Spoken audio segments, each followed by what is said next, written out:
जगह पे आजकल पूछा जा रहा है वो भी 5 नंबर का ही पूछा जाता है। However, just like conditional sentences, direct and direct narration की जो स्किल्स हैं वो दूसरे क्वेश्चंस में भी रिफ्लेक्ट होती हैं। तो दूसरे क्वेश्चंस में कहाँ पे रिफ्लेक्ट होती हैं dear students? When it comes to precis writing. Precis writing जिसको आज हम डिस्कस करेंगे और इसकी काइंड्स भी हम देखेंगे।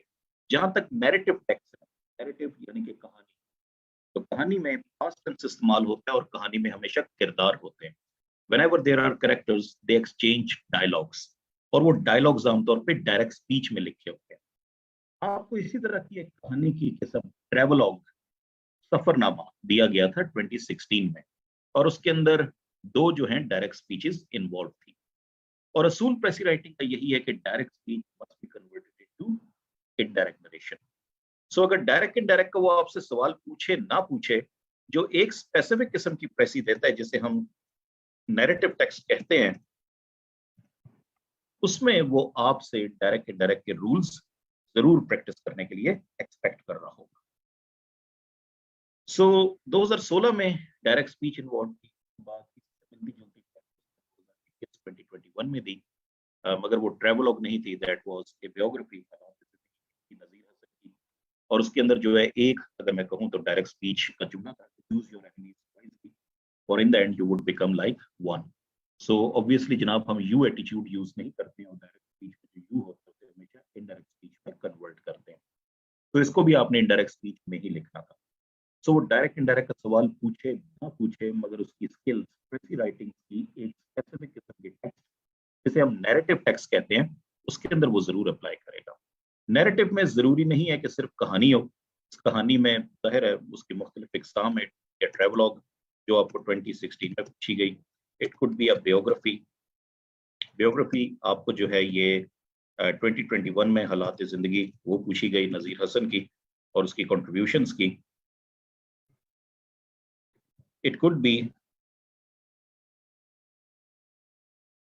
एन ऑटोबायोग्राफी एज वेल, यानी कि अगर मैं अपनी हालात जिंदगी बयान करूंगा तो जाहिर है वो भी पास्ट टेंस में लिखूंगा। और जो सबसे इसके अंदर डिफिकल्ट या चैलेंजिंग प्रेसी है नैरेटिव टेक्स्ट में, दैट इज स्पीच। एफपीएससी ने अपने एक प्रमोशनल एग्जाम में स्पीच दे दी थी, किसकी? मार्टिन लूथर किंग की, जो आज मैं यहाँ पे डिस्कस करूंगा। अब वो स्पीच अगर आप पढ़ें, I have a dream, it is written in present perfect tense, present simple tense, I have a dream that one day America will. अब यहाँ पे अगर आप देखें तो सारी की सारी स्पीच आपको प्रेजेंट टेंस नजर आएगी, मगर उसके नीचे उन्होंने ब्रैकेट में लिखा है मार्टिन लूथर किंग 1963।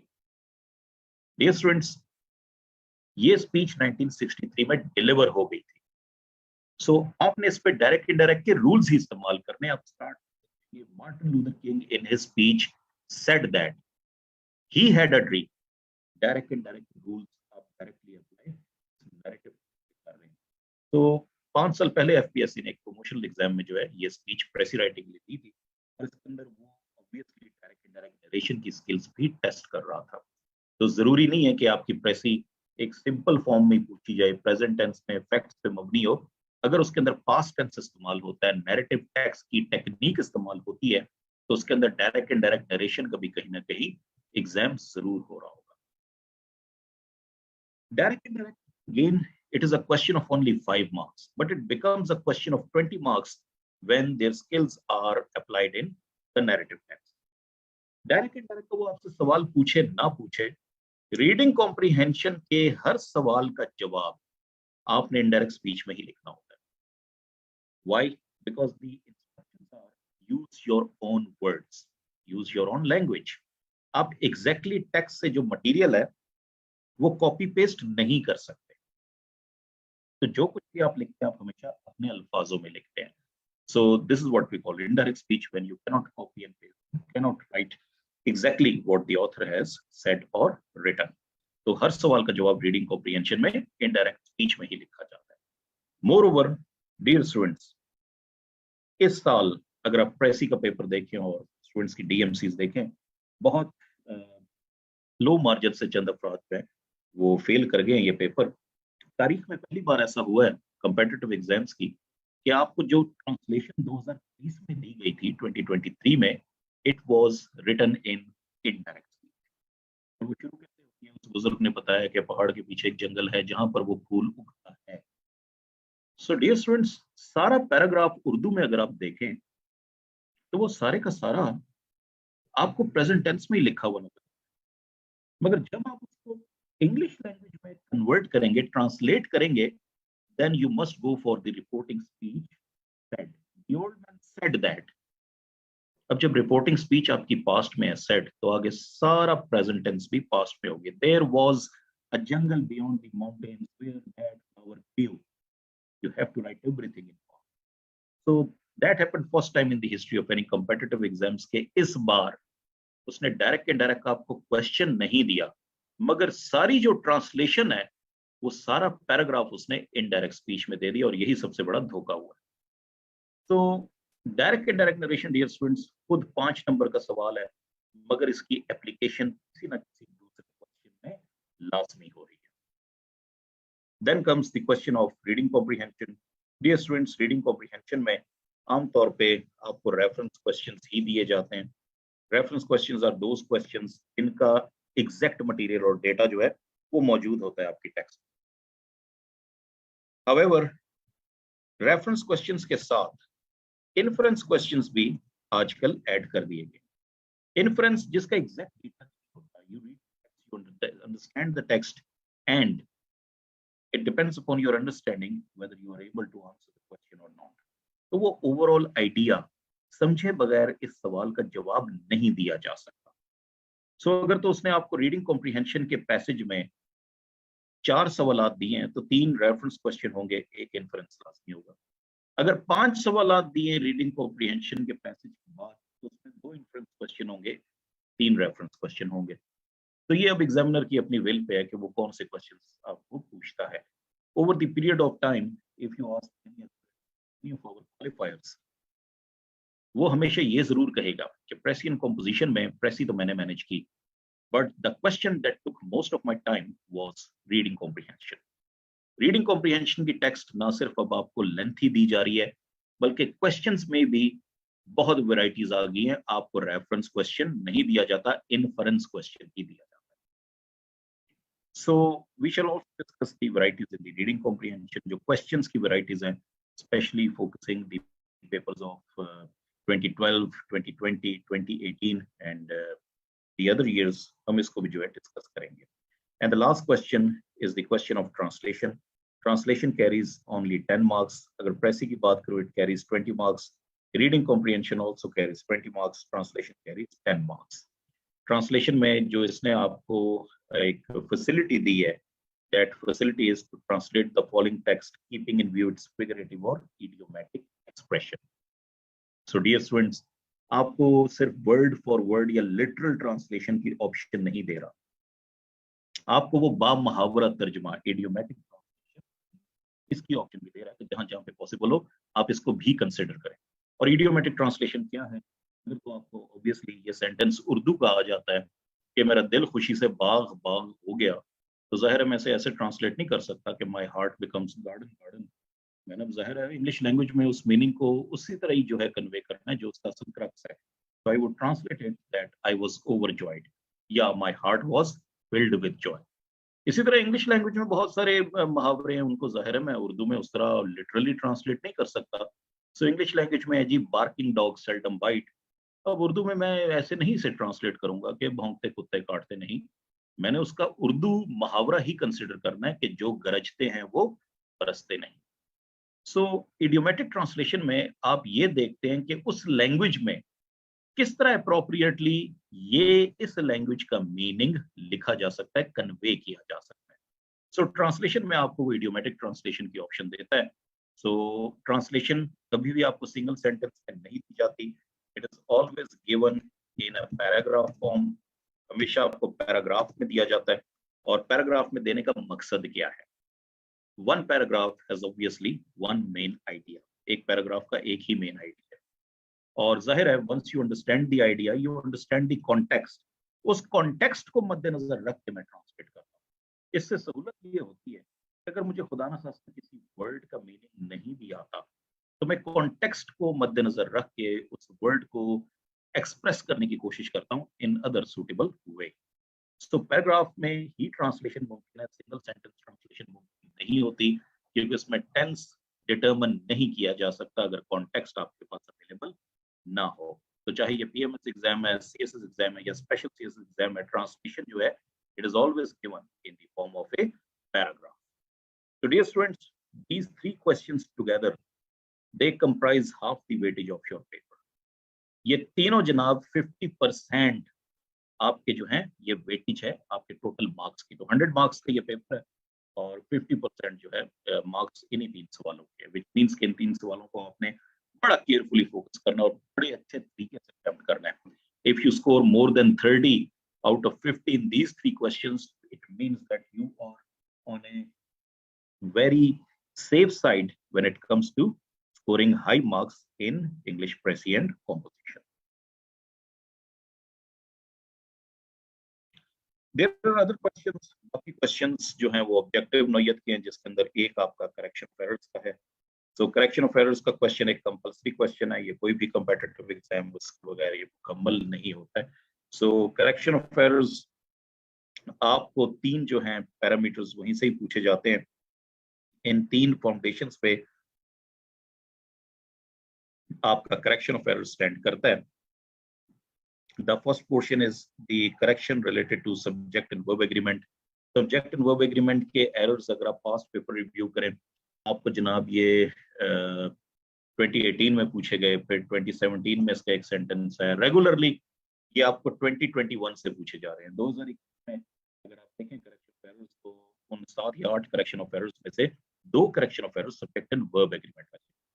2022 में एक भी correction of error subject and verb agreement से नहीं पूछा गया, मगर 2023 इस साल उसने 7 में से या 8 में से 2 करेक्शन ऑफ एरर्स जो है सब्जेक्ट एंड वर्ब एग्रीमेंट में से पूछे हैं। तो एमपीटीज में सब्जेक्ट एंड वर्ब एग्रीमेंट के करेक्शंस बहुत ज्यादा एक्सपेक्ट किए जा सकते हैं। The second area is the parts of speech. The errors relevant to noun, pronouns, quantifiers, articles, adjective, adverbs, preposition and conjunctions possible नहीं है जी कि इनको एक्सक्लूड करके कोई करेक्शन ऑफ एरर का सवाल कंपोज करें। तो ये जो है लाजमी part and parcel and this parts of speech to complete the question of correction of errors. इसमें बहरहाल prepositions को as we have discussed earlier अलहदा कर दिया गया है और prepositions का अलहदा से जो है 5 नंबर का आपको सवाल पूछा जाता है। So prepositions, अब ये एक सेपरेटली क्वेश्चंस जो ट्रेडिशन चल रहा है 2018 से आपको पूछा जा रहा है, मगर बहरहाल करेक्शन ऑफ एरर्स में भी ये इंक्लूड किए जाते हैं। अगर आप 2020 का पेपर देखें तो उसके अंदर prepositions के एरर्स जो हैं वो इंक्लूड किए गए। And the last error comes from the sentence structure. तो यहाँ पे जो है ज्यादातर syntactic errors and sentence structure के एरर्स हैं, इसके अंदर correct use of tenses involve हो जाते हैं। इसके अंदर डायरेक्ट इनडायरेक्ट नरेशन के भी एरर्स आते हैं। गो के डायरेक्ट इनडायरेक्ट नरेशन का अलग से आपको 5 मार्क्स का सवाल पूछा गया था CSS में, मगर 2020 में देखें तो करेक्शन ऑफ एरर में एक सेंटेंस जो है आपको डायरेक्ट इनडायरेक्ट नरेशन का दिया गया है। When it comes to voice, it means active and passive voice. Dear students, it was in the year 2004 when last time the examiner asked you a question based on active and passive voice. आखिरी बार exercise आपको active and passive voice की 2004 में दी गई थी। 2004 से active and passive voice का सवाल नहीं पूछा गया। गो के पीएमएस के एग्जाम्स में ये एक कंपल्सरी क्वेश्चन है, मगर एक्टिव एंड पैसिव वॉइस इसके बगैर एक करेक्शन ऑफ एरर सॉल्व करना मुमकिन नहीं है। And that correction of error is misplaced modifier, the error of misplaced modifier.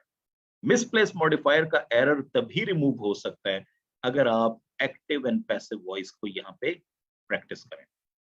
सो 2018 में ये एक बार एरर आया और it demands the skills of handling the structure of active and passive voice. वो एक बार आया, मगर बहरहाल एक्टिव एंड पैसिव यहाँ पे अप्लाई हो रहे हैं। More over, just like conditional sentences and direct indirect narration, active and passive voice के भी रूल्स दूसरे सवालों में रिफ्लेक्ट जरूर होते हैं। So if you consider the translation of 2021, those are अगर आप ट्रांसलेशन देखें सर सैयद अहमद खान की, तो उसके अंदर जो 60% सेंटेंसेस हैं वो पैसिव वॉइस के लिखे हुए हैं। इस दरबार में सैयद अहमद खान को एक तमगा अता किए जाने वाला था। Medal was about to be awarded to Syed Ahmad Khan. So यहाँ पे अगर आप देखें सारा स्ट्रक्चर जो है वो पैसिव वॉइस में ही लिखा हुआ है। सो जाहिर है जी, अगर एक्टिव एंड पैसिव वॉइस हमने नहीं सीखे तो ऑब्वियसली ट्रांसलेशन करना भी फिर मुमकिन नहीं होगी। और आखिरी पैरेलल स्ट्रक्चर का आता है जो कि कंजंक्शन से रेलिवेंट है। ये जब हम कंजंक्शन के स्ट्रक्चर्स और एक्सरसाइज करेंगे तो उस वक्त ये मजीद आपको क्लियर हो जाएगा। So dear student, that was all regarding the subjective paper of 80 marks of precis composition. When it comes to the objective portion में आपको जो 20 नंबर का सवाल दिया जाता है, it is regarding the synonyms and antonyms। synonyms और antonyms का क्वेश्चन है। आपको 10 synonyms दिए जाएंगे और 10 antonyms that comprises your vocabulary portion। और ये आम जो ट्रेडिशन यही है, प्रेसिन कंपोजिशन का पेपर शुरू होने से पहले 30 मिनट्स आपको दिए जाते हैं जिसके अंदर आपने ये ऑब्जेक्टिव पेपर मुकम्मल करना होता है। So synonyms and antonyms, what we advise कि GRE की जो vocabulary है आप वहीं से ही ज़्यादा इसको प्रिपेयर करते हैं। However, it is not the only way to prepare, only means to prepare that vocabulary portion। ये आपकी holistic preparation का हिस्सा है। आपने जो बाकी subjects तैयार किए हैं अपने optionals, वहाँ से भी बहुत सारे jargons या vocabulary आपके knowledge bank में जो है वो store हुई है, आप उसको भी जो है यहाँ पे यूज कर सकते हैं। बहरहाल वोकेबलरी जो है ये एक ओवरऑल तैयारी से ही जो है मुमकिन है, मगर जीआरई की जो है लिस्ट वो बहुत ज्यादा काम आती है। तो dear student, that was all regarding our course outlines जो आप एक्सपेक्ट कर सकते हैं similar to the regular CSS exams. आपके इसमें स्पेशल सीएसएस एग्जाम्स में भी हमारी कोर्स आउटलाइंस उसी तरह फंक्शन करती हैं जैसे कि रेगुलर एग्जामिनेशन ऑफ सीएसएस में फंक्शन करती है। यहाँ पे जी हम कुछ इंपॉर्टेंट चीजें जो है उनको रिवाइज करते हैं जिसकी वजह से ये जो 2 लेक्चर सीरीज हैं डिजाइन की गई हैं। So dear students, today we shall discuss some basics of punctuation considering the previous paper exams, some principles and correction methods of conditional sentences and some rules regarding direct indirect narration, और उनको हम apply करेंगे on the narrative text. और इसके साथ जो हम कोशिश करेंगे कि एक नैरेटिव टेक्स्ट यानी कि स्पीच है उसको भी हम डिस्कस करें डायरेक्ट इनडायरेक्ट नरेशन के रूल्स यहाँ पे अप्लाई करके। सो नंबर 1 जनाब, punctuation. Let us solve the punctuation question first. यहाँ पे अगर मैं सवाल कंसीडर करूंगा that would be the question of 2016, 2018 and one paragraph of 2017। उसकी बेस पे जो है आपने बाकी भी जो है वो एक्सरसाइजेज जो है मुकम्मल करनी है। So coming towards our first overview regarding the principles or the rules of punctuation marks as far as examinations are concerned.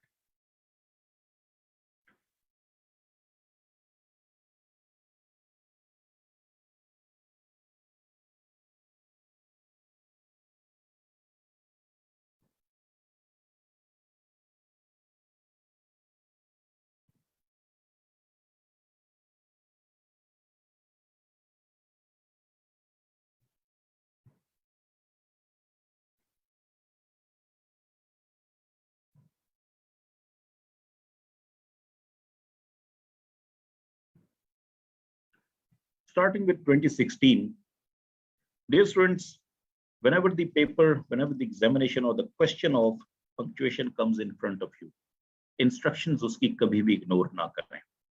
ये आपका इंतहाई इंपॉर्टेंट क्वेश्चन है जिसके बगैर पिछले 7 सालों से पेपर नहीं बन रहा। 2016 में सबसे पहले आप instructions are choose the punctuation mark that is needed in each of the following sentences. 5 marks. Dear student, instructions आपको क्या कह रही? कितने punctuation marks की जरूरत है? Only one.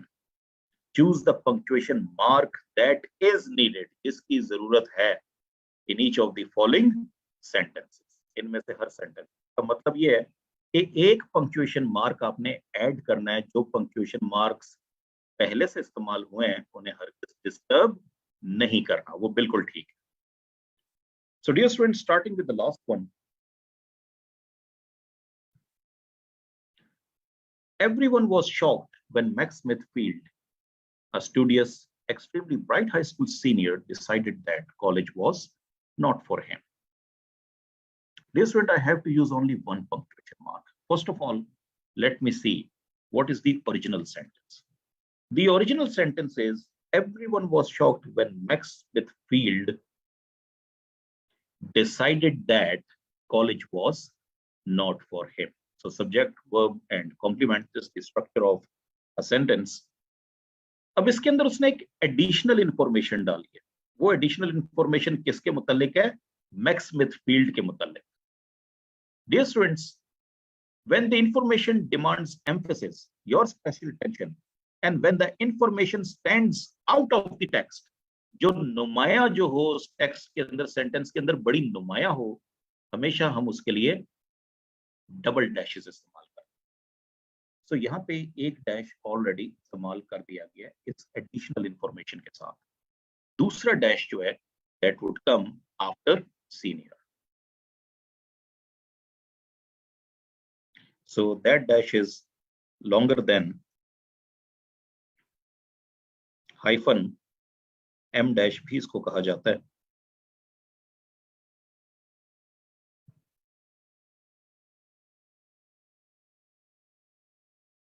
Right.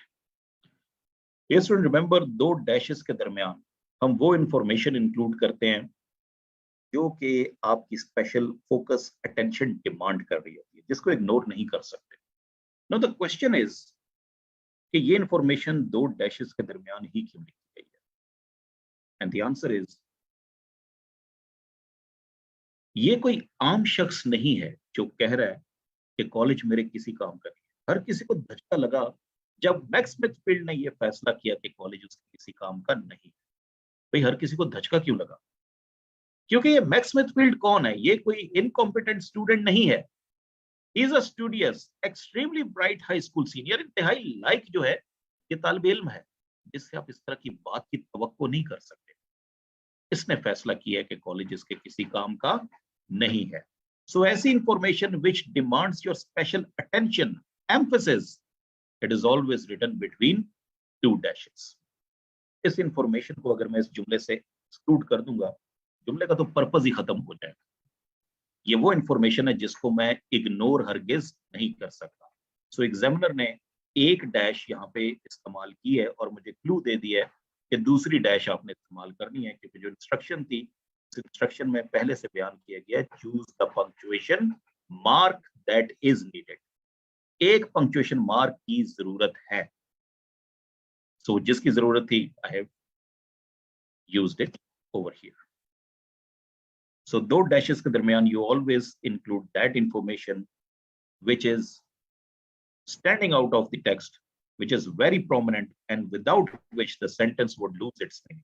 Sentence का सारा spirit जो है वो खत्म हो जाएगा अगर इन दो डैशेस के दरमियान वाली information मैं remove कर दूं. Which brings me to the question, what if कि अगर ये जो information है ये इंतहाई unnecessary information हो, extra information हो, क्या उसको भी मैं डैशेस में लिखूंगा? नहीं. Dear student, the answer is in the 2018 examination. Have a look at the last sentence. It says, history, it has been said, is the essence of innumerable biographies. तारीफ क्या है? वो निचोड़ है बेशुमार जाती जिंदगियों के या जाती हालात के, खुद नविश्तों. Dear student, read the instructions. जब भी आपके सामने पंक्चुएशन का सवाल आएगा, आपने इंस्ट्रक्शंस पहले डिस्कस करना, पहले कंसीडर करनी है.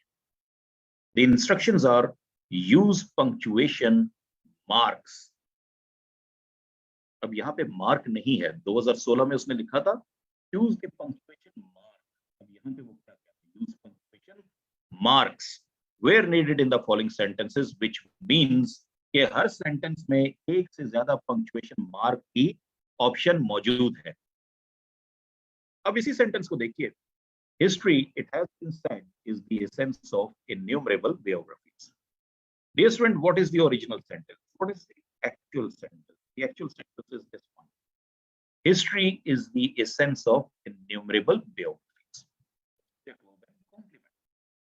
इसके अंदर एक इंफॉर्मेशन डाल दी गई है, जैसे वो एडिशनल इंफॉर्मेशन डाल दी गई.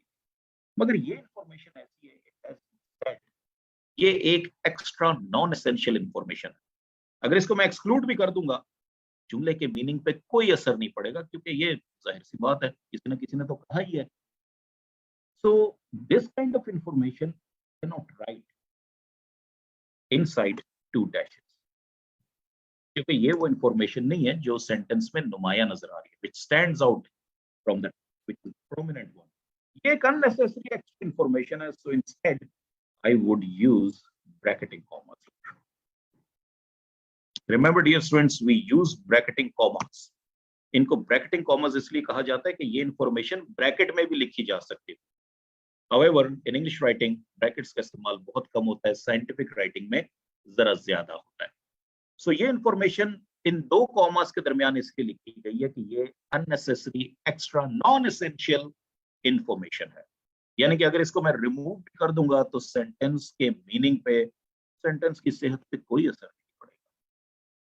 So such kind of information that is non-essential is always written within these bracketing commas. आपने bracketing comma ठीक इस्तेमाल किए हैं या गलत इस्तेमाल किए हैं, इसको एक लम्हे के लिए brackets में enclose करें। If it makes sense, it means you have used the bracketing commas correctly. History, it has been said, जैसा कि कहा गया था, भाई जाहिर है किसी ने कहा ही होगा, लिखा होगा या कहा होगा, यहाँ पे शख्स का जिक्र नहीं है। It is an unnecessary information. History, it has been said, is the essence of innumerable biographies. So instead of brackets, I would use bracketing commas. So dear student, remember, when the information is important, when the information demands your attention, focus, and it stands out from the rest of the sentence, you always write it within two dashes. But when the information is non-essential and it has no important purpose or meaning in the sentence, you may write it within two brackets or bracketing commas.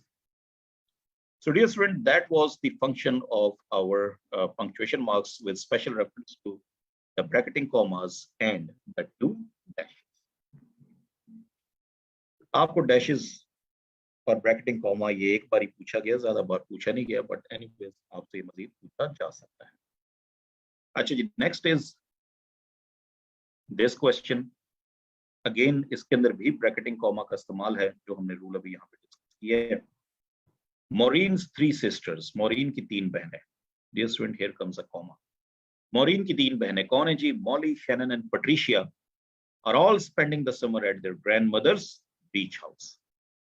Maureen की 3 बहनें, Molly, Shannon, Patricia, वो सारी जो है अपनी summers जो है grand mother's, दादी अम्मा के बीच हाउस में गुजार रही।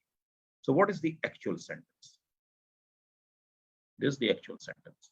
Maureen's 3 sisters are all spending the summer at their grandmother's beach house. मैंने उन 3 बहनों के बारे में आपको जरा एक्स्ट्रा इंफॉर्मेशन दे दी, उनके नामों की तफसील भी दे दी, हालांकि उसकी कतई कोई जरूरत नहीं थी, क्योंकि ये कोई इतने वेल नोन नाम नहीं है।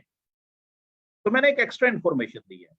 ये एक्स्ट्रा इंफॉर्मेशन मुझे कहाँ से पता चल रही है? एग्जामिनर ने मुझे खुद एक गाइडेंस दे दी है, खुद एक हिंट दे दी है, उसने एक कॉमा यहाँ पे इस्तेमाल किया है। एक्स्ट्रा इंफॉर्मेशन जो नॉन एसेंशियल हो, जिसके बगैर जुमला सरवाइव कर सके, अपना मीनिंग यूज ना करे, आप हमेशा उसे bracketing comma. So one comma was used by the examiner after sisters. The next comma would naturally appear after Patricia. This is the example of bracketing comma. So bracket के अंदर unnecessary, non-essential information use होती है, वही काम bracketing comma करता है, ये non-essential information को ही enclose करता है। मैंने ये ठीक इस्तेमाल किया या गलत इस्तेमाल किया है, इसको एक लम्हे के लिए जरा ब्रैकेट से रिप्लेस करें। If it makes sense, it means I have used it correctly. And here you can see the brackets do make sense. So Maureen's 3 sisters, bracket में क्या लिखा है जी? Molly, Sharon and Patricia are all spending the summer at their grandmother's beach house. So instead of brackets, obviously जनाब मुझे examiner ने guideline दे दी है, एक उसने कॉमा यहाँ पे यूज किया, the second comma would obviously appear after Patricia. Okay ji, next, number 3.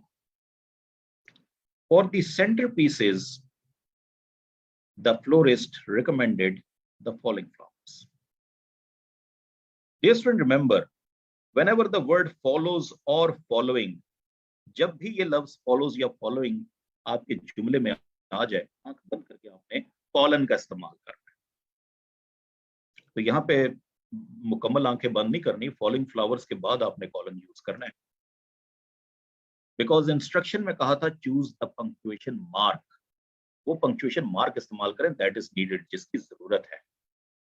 तो एक ही पंक्चुएशन मार्क की जरूरत थी एंड दैट इज कॉलन। जब भी फॉलोइंग या फॉलोज आ जाए, remember students, you have to use colon. और साइंटिफिक राइटिंग की तरह कॉलन के नीचे नहीं लिखना, बुलेट पॉइंट्स में या नंबरिंग नहीं करना, कॉलन के फौरी तौर पे आगे लिखिए, because in English writing we deal with words, when we combine words we have sentences, when we combine sentences we have a paragraph, and obviously when we combine paragraphs we have an essay. So English writing में colon पे immediately बाद लिखना है। Informal या scientific writings में जो है आप आमतौर पे कॉलन के नीचे बुलेट पॉइंट्स लगा के लिख देते हैं, वो वहां के राइटिंग रूल्स है, यहाँ पे एकेडमिक रूल्स की मैं बात कर रहा हूँ। So dear students, colon always explains the previous idea, colon हमेशा पिछले आइडिया को एक्सप्लेन करता है। अगर मैं अपना सेंटेंस यहाँ पे खत्म कर देता हूँ, for the centre pieces the florist recommended the following flowers, full stop, grammatically this sentence is complete, but it is not meaningful. Why? Because this sentence demands an explanation. भाई बताओ कौन से फ्लावर्स थे जो तुमने रिकमेंड किए थे, मैं नेचुरली उससे पूछूंगा, उसको आगे बयान करने पड़ेंगे, भाईजान ये वाले फ्लावर्स थे, daisies, tulips, daffodils and hyacinths. So we use colon to explain the previous sentence or the previous idea. Colon necessarily किसी सेंटेंस के साथ इस्तेमाल नहीं होता, ये तभी यूज होता है उस सेंटेंस को एक्सप्लेनेशन की जरूरत होती है, अदरवाइज कॉलन इस्तेमाल ना करें। When the sentence naturally demands an explanation, then you have to use colon. फिर आपको जो है वो कॉलन का इस्तेमाल लाजमी करना है। यही प्रिंसिपल 2018 के एग्जामिनेशन में भी अप्लाई किए। तो 2018 in sentence number 1, dear students, examiner एक स्किल मुख्तलिफ एग्जाम्पल से पूछता है टू जज योर अंडरस्टैंडिंग। 2018 के एग्जामिनेशन में ऑब्वियसली आपको पंक्चुएशन मार्क्स, एक से ज्यादा पंक्चुएशन मार्क्स इस्तेमाल करने हैं। Have a look at that first sentence, there is a slavery that no legislation can, गुलामी की एक वो किस्म है जिसे कोई कानून की खत्म नहीं कर सका। ये अगर मैं आपसे ये कहूंगा तो गुलामी की एक वो किस्म है जिसे कोई कानून खत्म नहीं कर सकता, आप नेचुरली मुझसे पूछेंगे सर बताएं वो गुलामी की कौन सी किस्म है जिसे कोई कानून नहीं खत्म कर सका, तो मैं कहूंगा जनाब वो गुलामी की ये किस्म है, द स्लेवरी ऑफ कास्ट, जात पात की गुलामी। तो डियर स्टूडेंट्स, अगर ये सेंटेंस मैं यहाँ पे टर्मिनेट कर देता, स्ट्रक्चरली तो ये कंप्लीट है, subject verb and complement, but it is not meaningful, it demands an explanation. There is a slavery that no legislation can abolish. You will ask me, sir, tell us what kind of slavery, वो कौन सी गुलामी है जिसे कोई कानून भी खत्म नहीं कर सकता? Then I will answer the slavery of caste, जात पात की गुलामी. So obviously I need a colon after abolish and after caste, full stop. Dear student, that colon is the replacement of contraction IE, and IE stands for that is or that are, which is or which are, who is or who are। आज तक जहां जहां पे आप ये contraction IE का इस्तेमाल करते रहे हैं, रिमेंबर कॉन्ट्रैक्शन यूज करने से आपके मार्क्स डिडक्ट हो सकते हैं, because you have to use academic English. Academic English में contractions allow नहीं हो। Instead of using IE, from now onwards, always use a colon. Why? Because colon is the replacement of phrase that is or that are, which is or which are, who is or who are। आपने colon ठीक इस्तेमाल किया है या गलत इस्तेमाल किया है, यहाँ पे जरा that is लगा के देखें, you will get the answer। There is a slavery that no legislation can abolish, that is the slavery of caste. Now the sentence is absolutely correct, so which means the colon you used was also correct. So always remember, dear students, colon explains the previous idea. Sentence को जब explanation की जरूरत होगी तभी आप colon का इस्तेमाल करेंगे. If it doesn't demands an explanation, it doesn't need any colon.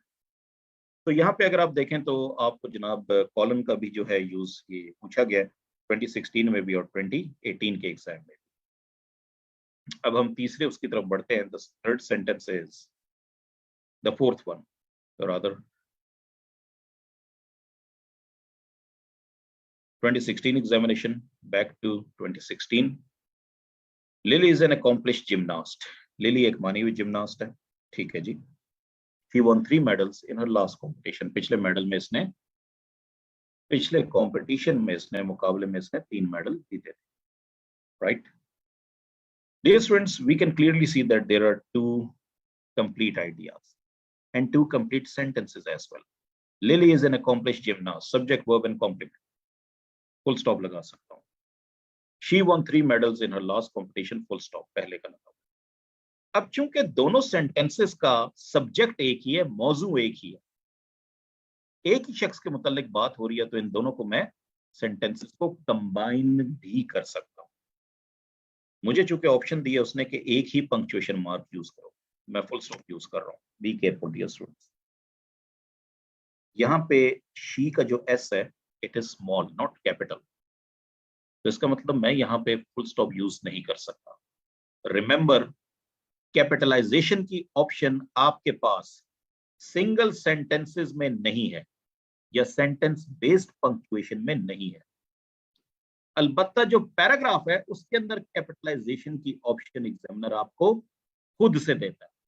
Have a look at that CSS 2017 examination. Instruction सबसे पहले पढ़ें. जब भी पंक्चुएशन का सवाल है, इंस्ट्रक्शन पहले पढ़ें. Punctuate the following text where necessary. तो यहाँ पे पहला वर्ड देखिए, आ क्वेकर. यहाँ पे एग्जामिनर ने आ दान के जो है स्मॉल लिखा है और यहाँ से वो आपको सिग्नल दे रहा है that you can apply the rules of capitalisation. Obviously sentence का जो पहला वर्ड है वो कभी स्मॉल लेटर से शुरू नहीं होता, वो कैपिटल से शुरू होता है. कैपिटलाइजेशन की ऑप्शन सिर्फ आपको पैराग्राफ में अलाउड है. सिंगल सेंटेंसेस में कैपिटलाइजेशन इन्वॉल्व नहीं होती. Therefore, I cannot just use that full stop over here and capitalize the S of she. Full stop, dear students, इसका एक alternative है, which is semicolon. Full stop जहां पे 100% break देता है, semicolon 90% break देता है. So if I consider full stop a father, semicolon is the elder son. Semicolon बड़ा बेटा है और बाप का बोझ बड़ा बेटा ही उठाता है, मगर वो बाप की कंप्लीट रिप्लेसमेंट नहीं होती. सो जहां फुल स्टॉप 100% ब्रेक दे रहा है, सेमीकोलन 90% ब्रेक देता है. और सेमीकोलन में तभी यूज कर सकता हूं जब दोनों सेंटेंसेस जो हैं इनका थीम एक हो या सब्जेक्ट एक. अदरवाइज मैं इनको कंबाइन नहीं करूंगा. सो अगर तो सेंटेंस ये है कि हुजैफा इज अ लॉयर और अगला सेंटेंस ये है Hasan Ali Gondal is a well known doctor, भाई इन दोनों के तो सब्जेक्ट्स भी मुख्तलिफ हैं और दोनों की बात ही मुख्तलिफ है. सो एक तरफ वो लॉयर है, दूसरी तरफ वो डॉक्टर है. सो मैं अब 2 मुख्तलिफ बातें कर बैठा हूँ. हाँ, अगर मैं दोनों का सब्जेक्ट सिमिलर कर लूँ, Huzaifa is a lawyer full stop, he is also a teacher, तो इन दोनों सेंटेंसेस को मैं मिला सकता हूँ कि Huzaifa is a lawyer comma and he is also a teacher, या Huzaifa is a lawyer semicolon he is also a teacher. तो उनका सब्जेक्ट और थीम जो है वो सिमिलर होना जरूरी है. That is the main idea. Otherwise मैं फुल स्टॉप लगाऊंगा. सो Lily is an accomplished gymnast, semicolon joins 2 sentences और इसका के सेंटेंस को आप कंपाउंड सेंटेंस कहते हैं. She won 3 medals in her last competition. दूसरी ऑप्शन भी थी मगर वो यहाँ पे मैं अप्लाई नहीं कर सकता. ज्वाइनिंग कॉमा के साथ एंड लगाएं, सेंटेंस तो ठीक है, मगर यहाँ पे आपको वर्ड के एडिशन की ऑप्शन उसने नहीं दी. उसने आपको ऑप्शन दिए सिर्फ पंक्चुएशन मार्क इस्तेमाल करने की. तो ये ज्वाइनिंग कॉमा के साथ कंजंक्शन एंड या फैन बॉयज कंजंक्शन में यूज नहीं करूंगा. Instead I will use that semicolon. So dear, that's was all regarding our single sentence punctuation marks. इसके अंदर जो इम्पोर्टेंट थे वो सिंगल सेंटेंस पंक्चुएशन मार्क्स हमने यही डिस्कस किए हैं। Now coming back to one specific sentence, अभी आपके सामने मैंने दो सेंटेंसेस कंबाइन किए थे, if you remember, with joining comma and and.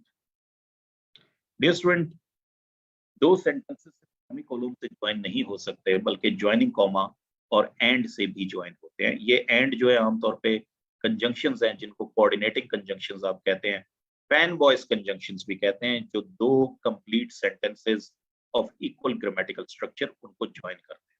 Coordinating conjunctions यानी कि हम पला हम वजन, दोनों हम वजन सेंटेंसेस को ये ज्वाइन करता है। सो बहरहाल यहाँ पे ये ऑप्शन जरूर थी, मगर करेक्शन ऑफ एरर में मेरे पास गुंजाइश नहीं है, मुझे ये ऑप्शन नहीं दी गई कि किसी वर्ड को ऐड करें, तो यहाँ पे जाहिर है मैं फिर ज्वाइनिंग कॉमा और एंड का इस्तेमाल नहीं करूंगा, instead I will use a semicolon. Joining comma का इस्तेमाल कहाँ पे होगा? Remember dear students, just like semicolon, joining comma and conjunction also joins two complete sentences. Referring to the paper of 2018 again,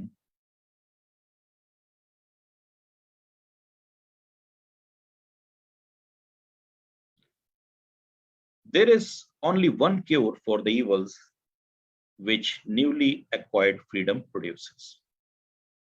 एक ही इलाज है उन बुराइयों का जो नई नई आजादी से हासिल हो गया। Okay, and that cure is freedom. और वो इलाज क्या है? वो बजाते खुद आजादी है। Now dear students, you can see clearly that there are two complete ideas, और दोनों आइडियाज चूंकि रेलेवेंट हैं, इस वजह से मैंने तो नहीं, खैर एग्जामिनर ने इनको एंड से ज्वाइन किया। और again this is the question of punctuation marks. 2018 की इंस्ट्रक्शंस पे जरा गौर फरमाइए, इसने लिखा है use punctuation marks where necessary needed in the following sentences. So एक से ज्यादा पंक्चुएशन मार्क्स की जरूरत है। So there is only one cure for the evils which newly acquired freedom produces, and that cure is freedom. एक ही इलाज उन बुराइयों का जो नई नई आजादी से पैदा होते हैं, और वो इलाज क्या है? वो इलाज बजाते खुद आजादी है। That cure is freedom. And से इसने दोनों कंप्लीट सेंटेंसेस ज्वाइन किए हैं, सो ऑब्वियसली एंड से पहले मुझे ज्वाइनिंग कॉमा लाजमी यूज करना पड़ेगा।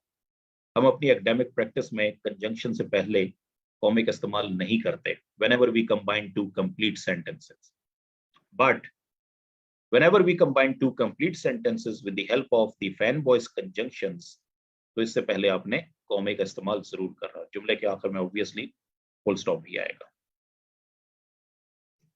तो आपके पास डियर स्टूडेंट्स दो ऑप्शंस हैं, या तो सेमीकोलन का इस्तेमाल करें या ज्वाइनिंग कॉमे के साथ एंड यानी कंजंक्शन का इस्तेमाल करें। आपको दोनों सेंटेंसेस कंबाइन करने के ये दोनों तरीके पूछे जा चुके। बाकी कुछ आखिरी बातें इसकी पंक्चुएशन की हमने एक कॉमा डिस्कस हम चुके अभी कर रहे हैं। सो ज्वाइनिंग कॉमा है तो सिंपली जो है कॉमा यूज होता क्यों है? The primary purpose of a comma is to create a pause, a break for 1 second. कम से कम आप एक पॉज या ब्रेक 1 सेकेंड के लिए देते हैं। सो यहाँ पे if you remember the mother's day, आपको ये सेंटेंस, ये स्टेटमेंट बहुत सारी जगहों पे नजर आई होगी, which says all that I am, all that I hope to be, I owe to my angel mother। आज मैं जो कुछ भी हूं, मैं जिस चीज की भी उम्मीद करता था, वो मेरी माँ की दुआएं हैं। सो कॉमे का बुनियादी मकसद है कि जहां पे आप थोड़ी देर के लिए ठहरते हैं, ब्रेक लेते हैं।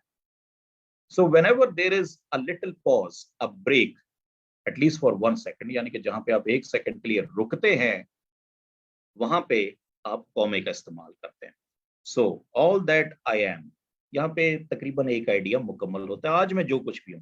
मगर ये मुकम्मल सेंटेंस नहीं है कि मैं यहाँ पे फुल स्टॉप यूज करूं या सेमीकोलन यूज करूं। Comma for a little break. All that I am, all that I hope to be, I owe to my angel mother. Use comma for a little break. तो dear students, जैसा कि मैं पहले बयान कर चुका हूं, we use full stop for 100% break, जहां पे सेंटेंस टर्मिनेट हो जाता है। We use semicolon for 90% break, यानी कि जहां जहां पे आप फुल स्टॉप लगाते हैं 90% चांसेस हैं कि उसको आप रिप्लेस सेमीकोलन से कर सकते हैं।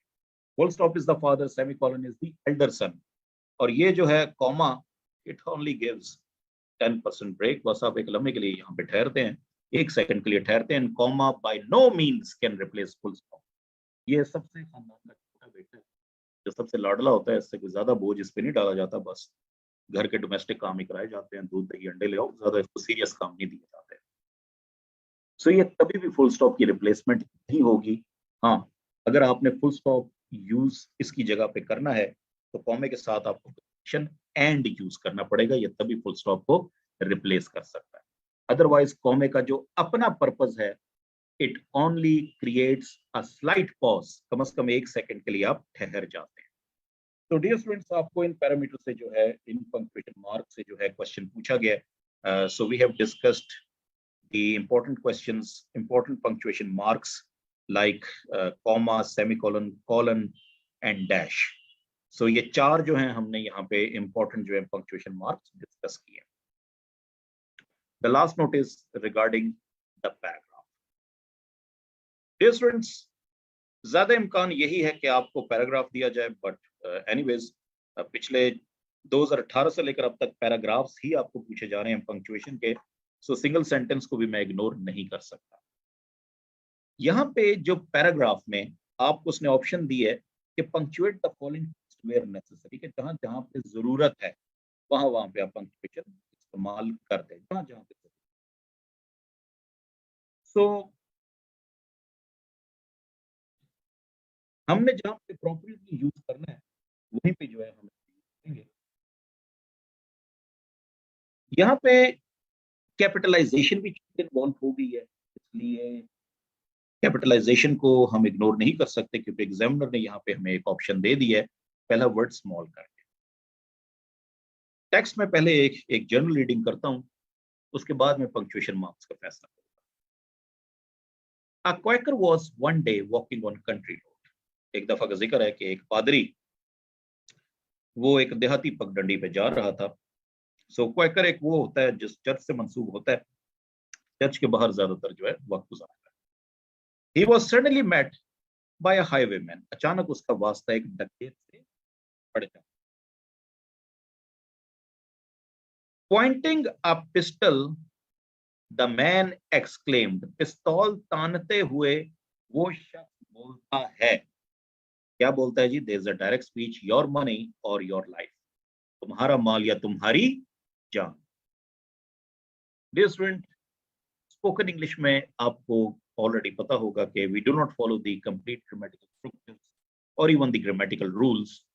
तो जाहिर सी बात है जी, ये उसने उसके सामने सवाल रखा होगा कि would you surrender your money और योर लाइफ, क्या सरेंडर करोगे, माल या जान? तो आपने अगर ट्रेन पे कभी ट्रेवल किया तो ट्रेन का जो टीटी होता है वो आके आपसे ये नहीं कहता would please like me to show your ticket, I would be very thankful. वो एक ही लफ्ज बोलता है, ticket, which means he is asking for the ticket. तो ये सवाल उसने मेरे सामने रख दिया। क्या सवाल रख दिया? योर मनी और योर लाइफ, बोलो क्या सरेंडर करोगे, पैसे या जिंदगी, माल या जान? माय फ्रेंड सेड द क्वैकर, मेरे दोस्त क्वैकर बोला, I can not deliver my money, पैसे तो मैं तुम्हें नहीं दे सकता, for I should be helping me in evil doing, क्योंकि इस तरह मैं बुराई में तुम्हारा हिस्सेदार बन जाऊंगा। However, exchange is lawful. अदला बदली जो है इसकी कानून इजाजत देता है। And I will give thee my purse for the pistol. और मैं तुम्हें अपना पर्स दे दूंगा अगर बदले में तुम अपना पिस्तौल मुझे दे देते हो। The robber agree on receiving the purse. डाकू राजी हो गया पर्स लेने पे, और बदले में ऑब्वियसली पिस्टल एक्सचेंज कर रहा है। The quaker at once held the pistol at the robber's head and said, उस पादरी ने, उस क्वैकर ने फौरी तौर पे पिस्टल जो है डकैत के सर पे रख दिया और बोला, नाउ फ्रेंड, अब मेरे दोस्त, माय पर्स बैग और the weapon may go of, मेरा पर्स वापस करो वरना हथियार चल जाएगा। आगे से जनाब रॉबर क्या बोल रहा है? Fire, said the robber, there is no powder in the pistol, चला दो गोली, पिस्तौल में बारूद है ही नहीं। यहां पे डियर स्टूडेंट्स आपके सिर्फ 2 टेस्ट केस थे जहां पे आपने कोटेशन मार्क्स इन्वर्टेड कॉमर्स का बड़ा इंटेलिजेंट यूज करना है, और ये सिग्नल आपको एग्जामिनर ने 2016 के पहले सेंटेंस में दे दिया था कि कोटेशन मार्क ऐसा यूज भी मैं पूछ सकता हूं। अब जरा 2016 के पेपर के पहले सेंटेंस की तरफ देखिए जो मैंने आपको स्किप करवा दिया था, because now we are discussing the rules of inverted commas और quotation mark.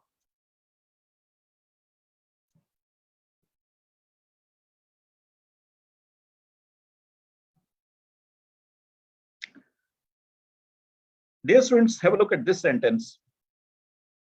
It isn't fair. ये इंसाफ नहीं है, shouted Martin. Martin लिखा. Coach Lewis never lets me start the game. Coach Lewis मुझे कभी भी गेम स्टार्ट नहीं करने देते।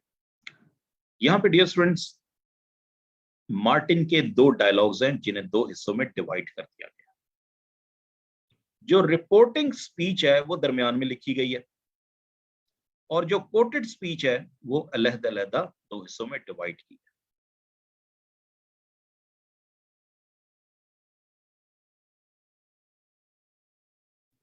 The technical use of punctuation mark is with the next dialogue. ये दोनों सेंटेंसेस बोलने वाला मार्टिन ही है, मगर आप जरा वर्ड ऑर्डर देखें, यहां पे मार्टिन शाउटेड नहीं लिखा, यहां पे लिखा है शाउटेड मार्टिन। अगर ये आम सेंटेंस होता तो ये लाजमी इस तरह लिखा जाता, मार्टिन शाउटेड या Martin said, and what he said, it was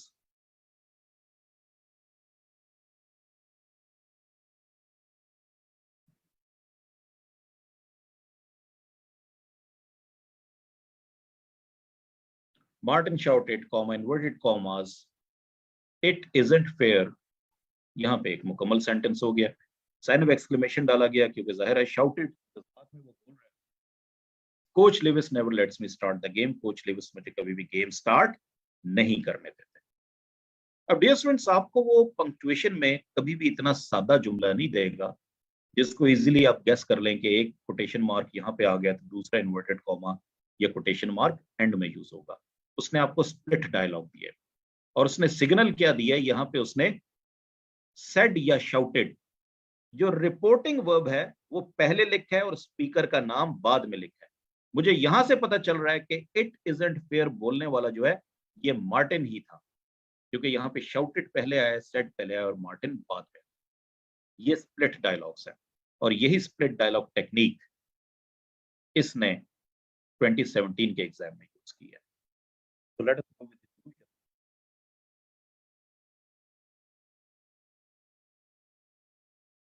A quaker was one day walking on country road. Full stop. यहाँ पे जो ओरिजिनल सेंटेंस क्या है, Quaker was walking on country road, ये एक एडिशनल इंफॉर्मेशन आ गई है। आमतौर पे जुमला इससे शुरू होता है वन डे या वंस अपॉन अ टाइम, ये बीच में उसने ऐड किया, तो ये एक एडिशनल इंफॉर्मेशन है। तो इसको जनाब मैंने ब्रैकेटिंग कॉमा में ऐड किया। he was suddenly met by a highwayman। अचानक उसका वास्ता एक डकैत से पड़ जाता।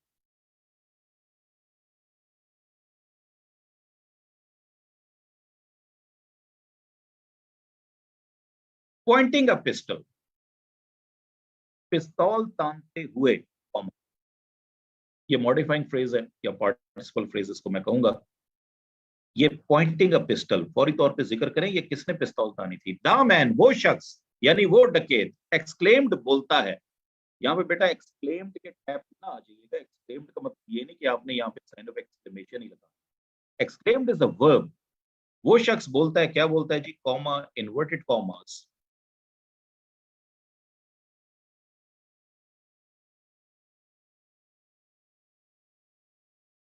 जब भी डायरेक्ट स्पीच आप शुरू करते हैं हमेशा कैपिटलाइज करते हैं, you always capitalise it, your money और your life, question mark, inverted commas, close. माल दोगे या जान दोगे, question mark, inverted commas, close.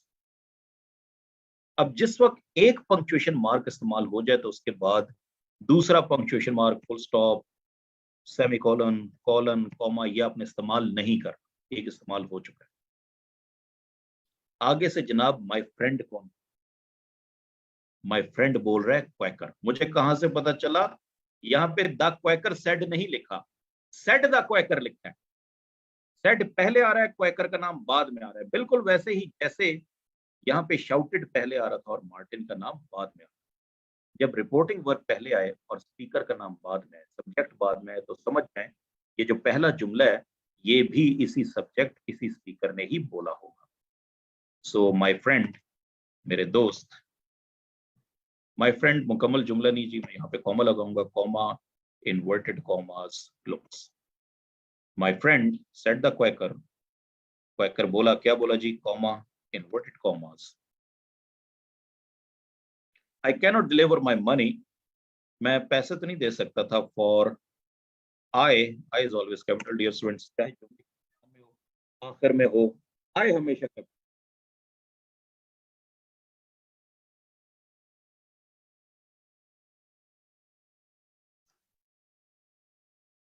For I should be helping thee in evil doing, यहाँ पे डियर स्टूडेंट्स हाउएवर से पहले या फुल स्टॉप का इस्तेमाल होता है या सेमीकोलन का इस्तेमाल होता है। मैं एक ही इस्तेमाल करूंगा, फुल स्टॉप यूज करूंगा तो जाहिर सी बात है मुझे हाउएवर के एच कैपिटल करना पड़ेगा, अदरवाइज सेमीकोलन के साथ ये स्मॉल ही रहेगा।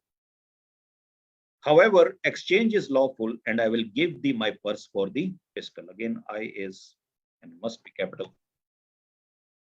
हाँ, अदला बदली की जो है इजाजत कानून देता है और मैं तुम्हें अपना पर्स दे दूंगा अगर बदले में तुम मुझे अपना पिस्टल देते हो। Dear student, that is the first case. आपका पहला इम्तहान इन्वर्टेड कॉमर्स के यूज में यहाँ पे है, in this dialogue. Dear student, अगर आपने ये इन्वर्टेड कॉमा का यूज यहाँ पे नहीं किया है, बाकी कॉमा फुल स्टॉप ठीक है, मैं आपको नंबर नहीं दूंगा, क्योंकि मैं आपका यही तो आर्ट चेक कर रहा था कि स्प्लिट डायलॉग को, यानी कि जो डायरेक्ट स्पीच डिवाइडेड होती है दो हिस्सों में, आप उसे कैसे लिखते हैं। मैं तो यही तो चेक कर रहा था। The robber, T capital, the robber agree on receiving the purse, डाकू राजी हो गया पर्स रिसीव करने पे। The Quaker at once held the pistol at the robber's head. अच्छा डियर स्टूडेंट, एक पंक्चुएशन मार्क जो शायद हमने डिस्कस नहीं किया, that is apostrophe. Apostrophe possession के लिए इस्तेमाल होता है। सीएसएस के इम्तहान में एक बार ही पूछा गया, मगर बहरहाल पूछा गया। तो डाकू एक ही था जी, जो क्वैकर था उसने फौरी तौर पे पिस्तौल डाकू के सर पे तान दिया और बोला, and said, comma, inverted commas, and said. Direct speech हमेशा कैपिटलाइज की जाती है जी, कैपिटलाइजेशन की ऑप्शन मुझे दे दी गई थी पहले ही। नाउ फ्रेंड, अब मेरे दोस्त थोड़ी देर के लिए यहाँ पे ठहरा होगा, इसलिए कॉमा मैंने यूज किया for slight pause and break. Now friend, my purse bag और the weapon may go of. मेरे दोस्त, पर्स वापस करो वरना हथियार चल जाएगा। आगे से डाकू क्या बोल रहा है? फायर। और मैं इमेजिन कर सकता हूं जी कि ये जज्बात में ही बोल रहा होगा, फायर, एफ कैपिटल। तो चला दो, सेट द रॉबर। बेटा एक बार अगर आपने साइन ऑफ एक्सक्लेमेशन यूज कर दिया, don't go for any other punctuation mark like colon, semicolon, full stop, comma, go for only one punctuation mark. Fire, set the robber, robber के बाद जाहिर है मुझे ब्रेक चाहिए, I can go for a full stop, comma भी मैं use कर सकता हूं, दोनों यहाँ पे ठीक है। There is no powder in the pistol, पिस्तौल में बारूद है ही नहीं। Dear student, that is your second important trial. Again, split dialogue.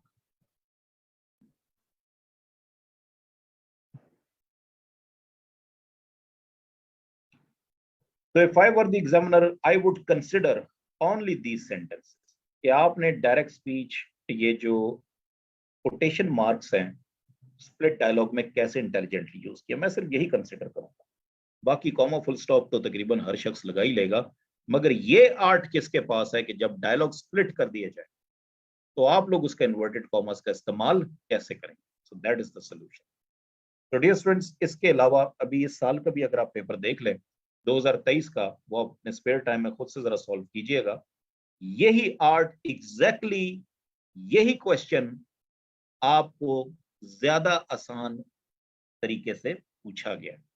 तो for your practice go ahead solve the 2023 punctuation. उसके अंदर भी स्प्लिट डायलॉग है या इन्वर्टेड डायलॉग्स, और निशानी क्या होगी, द क्वैकर सेड नहीं लिखा होगा, लिखा होगा सेड द क्वैकर। वहां से समझ जाए कि जो पहला डायलॉग बोला है ये क्वैकर ने ही बोला है। इसी तरह फायर किसने बोला था, सेड द रॉबर। सेड पहले आ रहा है, रिपोर्टिंग वर्ब पहले आ रहा है, रॉबर बाद में आ रहा है।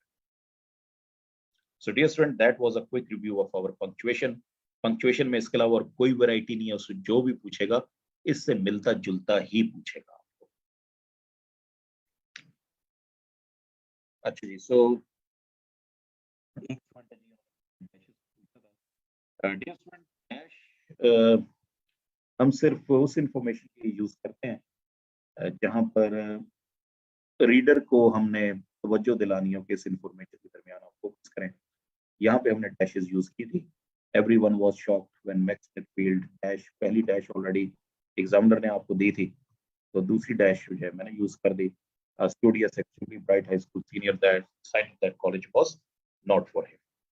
सो यहाँ पे जनाब ऑलरेडी जो है उसने इस्तेमाल ये किया हुआ था। तो डैशेस, दो डैशेस के दरमियान हम हमेशा जो है वो इंफॉर्मेशन इंक्लूड करते हैं that demands your focus, that demands your attention.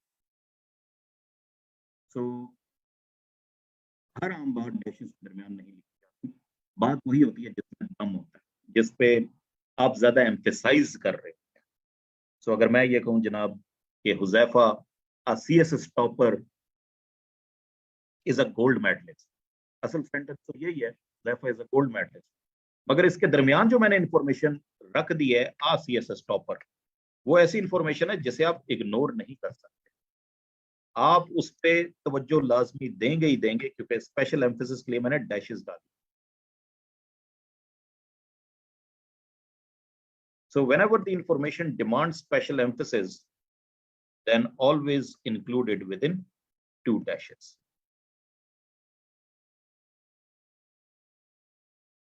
तो CSS टॉपर डियर स्टूडेंट्स हर साल एक ही होता है, और ये ऐसी इंफॉर्मेशन नहीं है जिसको आप इग्नोर कर सकें। That information captures the attention of the reader. हालांकि असल सेंटेंस वही है, Huzaifa is a gold medalist, subject verb and object, simple is that. मगर इसके अंदर वो इंफॉर्मेशन मैंने इंक्लूड की है जिसे मैं इग्नोर नहीं कर सकता, जिसे मैं सेंटेंस से एक्सक्लूड नहीं कर सकता, क्योंकि सारा कमाल, सारा मीनिंग जो है वो इस एक इंफॉर्मेशन पे बेस्ड है।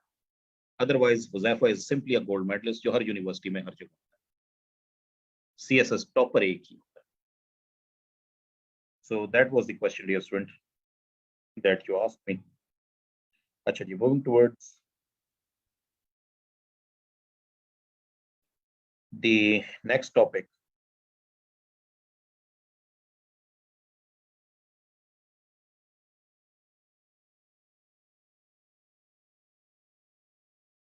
So the next topic is regarding the use of the conditional sentences and direct indirect narration. So direct indirect narration और conditional sentences में dear students हम इसको प्रैक्टिकली अप्लाई करेंगे कि ये सवाल वो पूछता कैसे है। कंडीशनल में आमतौर पे करेक्शन ऑफ एरर्स भी पूछे जाते हैं आपसे, और करेक्शन ऑफ एरर्स 2016 में आखिरी बार आए थे।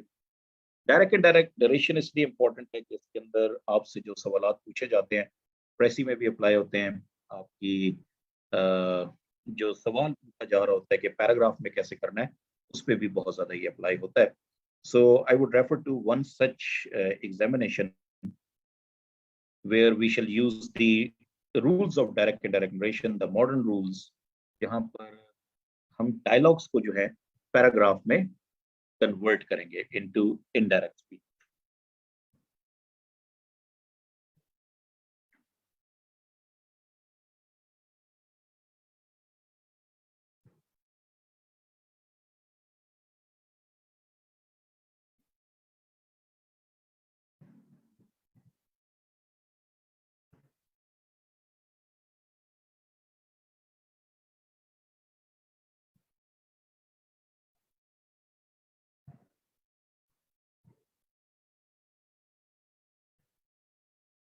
Right.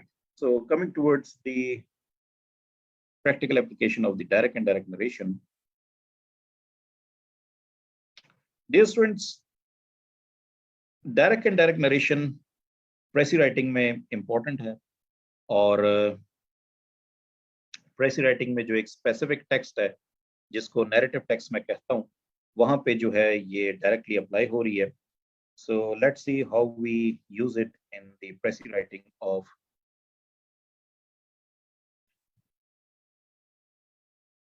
नैरेटिव स्पीच जहां पे डायरेक्ट एंड डायरेक्ट रूल्स इस्तेमाल हो रहे हैं. यहाँ पे जी एक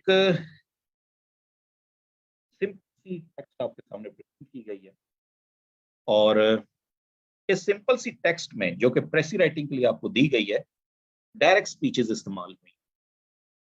सो I would read it to make its precis. However, my main focus would be on the direct speech. पढ़ना शुरू करते हैं.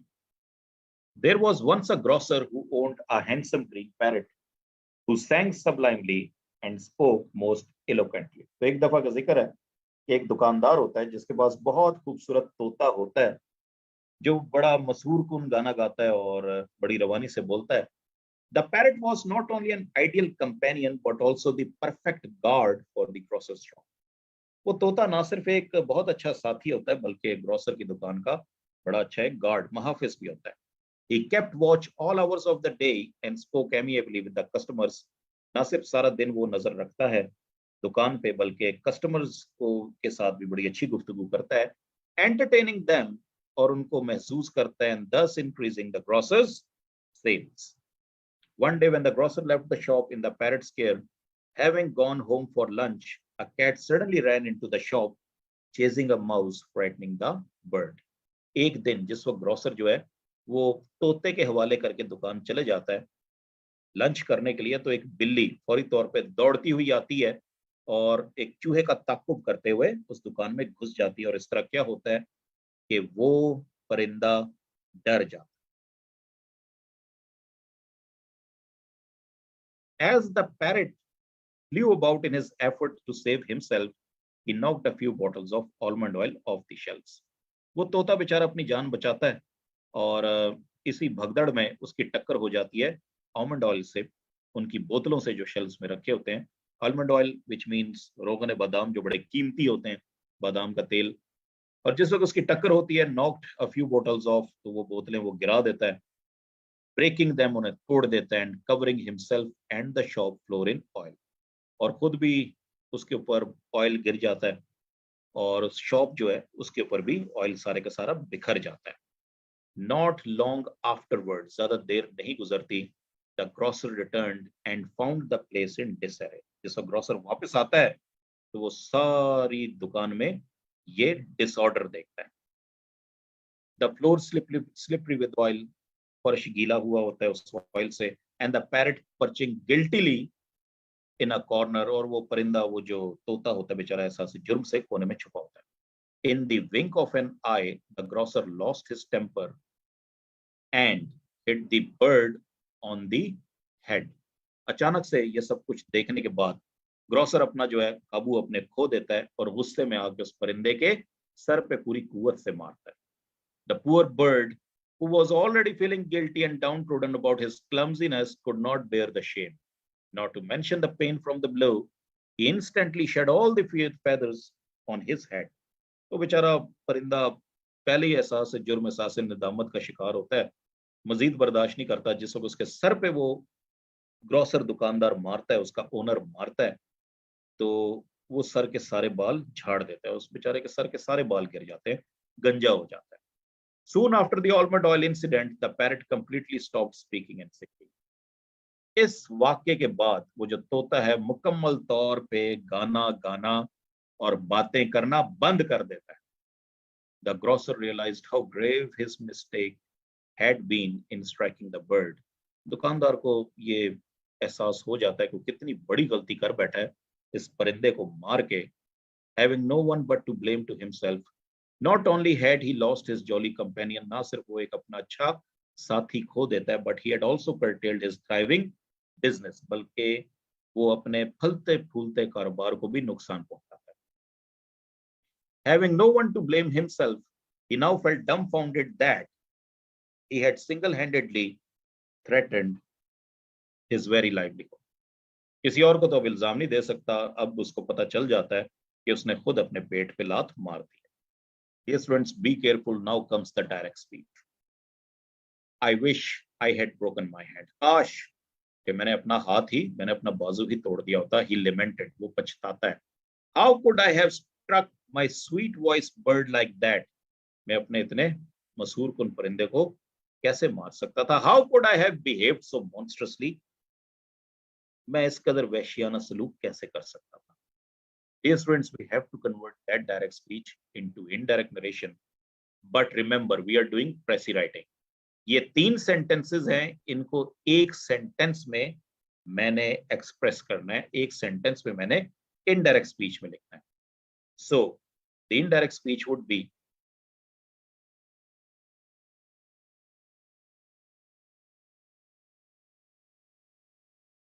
The grocer regretted his action. That's it. The grocer regretted his action. Grocer ने अपने action पे, अपने उस काम पे पछतावे का इजहार किया।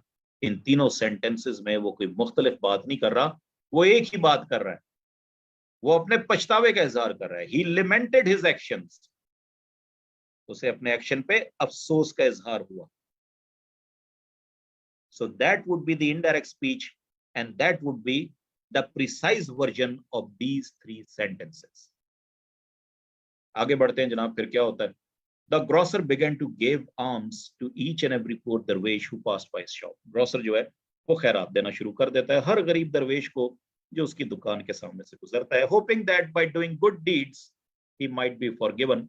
इस उम्मीद पे कि शायद अगर अच्छे काम मैं करूं तो शायद मेरी माफी हो जाए। And his bird might again start to exercise his mesmerizing voice. और शायद मेरा परिंदा दोबारा से गाना गाना शुरू कर दे। After 3 days and nights of remorse and suffering, the parrot's silence, the grocer came into luck. 3 दिन और 3 रातें गुजर जाती हैं इस पछतावे में और उस तोते की खामोशी में।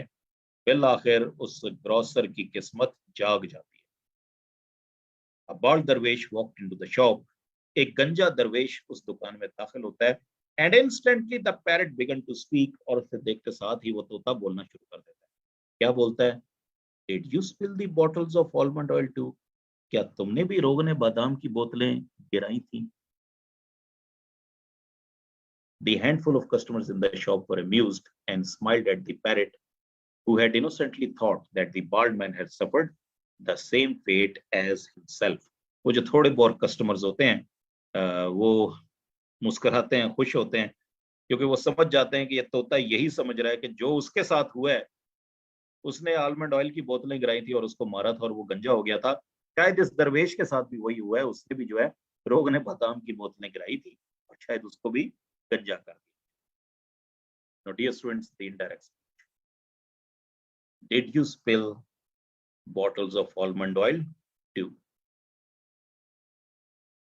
यहीं से कहानी में ट्विस्ट है। इस सेंटेंस को आप इग्नोर नहीं कर सकते। You must write it in indirect speech. So the parrot asked the darwish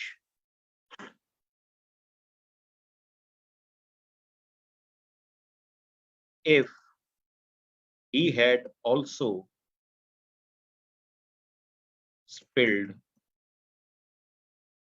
the bottles of almond oil. Full stop. Indirect speech में क्वेश्चन मार्क नहीं यूज होता, आप क्वेश्चन को भी स्टेटमेंट में कन्वर्ट करते हैं। द पैरट आस्क्ड द दरवेश if he had also spilled the bottles of almond oil. Full stop. The handful of customers, वो जो थोड़े बहुत गाहक होते हैं, in the shop were amused, वो खुश होते हैं, and smiled at the parrot, और उस परिंदे की तरफ देख के मुस्कुराते हैं, जो ये समझता है कि शायद जो वाकया उसके साथ हुआ है वही इस दरवेश के साथ। Now comes the last direct speech. Darling little parrot, said one of the customers compassionately, never equate one action with another. कभी भी एक एक्शन को दूसरे एक्शन के साथ कंपेयर ना करो, उसे बराबर ना समझो, एक जैसा ना समझो। One must never compare oneself to others, कभी भी किसी एक शख्स को दूसरे शख्स से कंपेयर नहीं करना चाहिए। Even though they may appear to be the same on the surface, ख्वाह वो सतह पे एक जैसे ही क्यों ना लगते हो। Truly nothing is as it seems, क्योंकि जो चीज नजर आती है वो वैसी हरगिज नहीं होती। अगेन डियर स्टूडेंट्स, ना सिर्फ इनडायरेक्ट स्पीच हमने इसकी करनी है, बल्कि ये हिकायत रूमी में से एक है, बल्कि हमने इसको प्रिसाइज भी करना है, because we are doing the precis writing. So one of the customers advised, that is an imperative sentence, advised the parrot not to compare one action with another despite their similarity.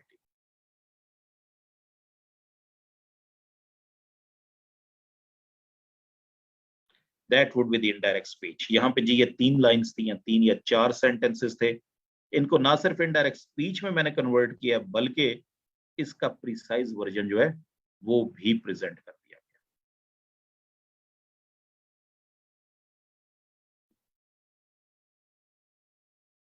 So dear students, this is how you would deal with the precis that contains direct speech.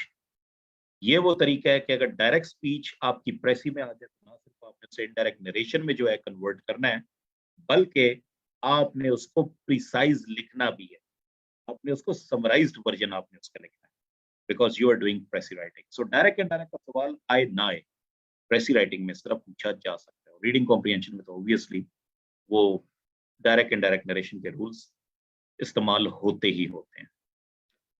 Dear student, have a look at the next task of the speech of Martin Luther King.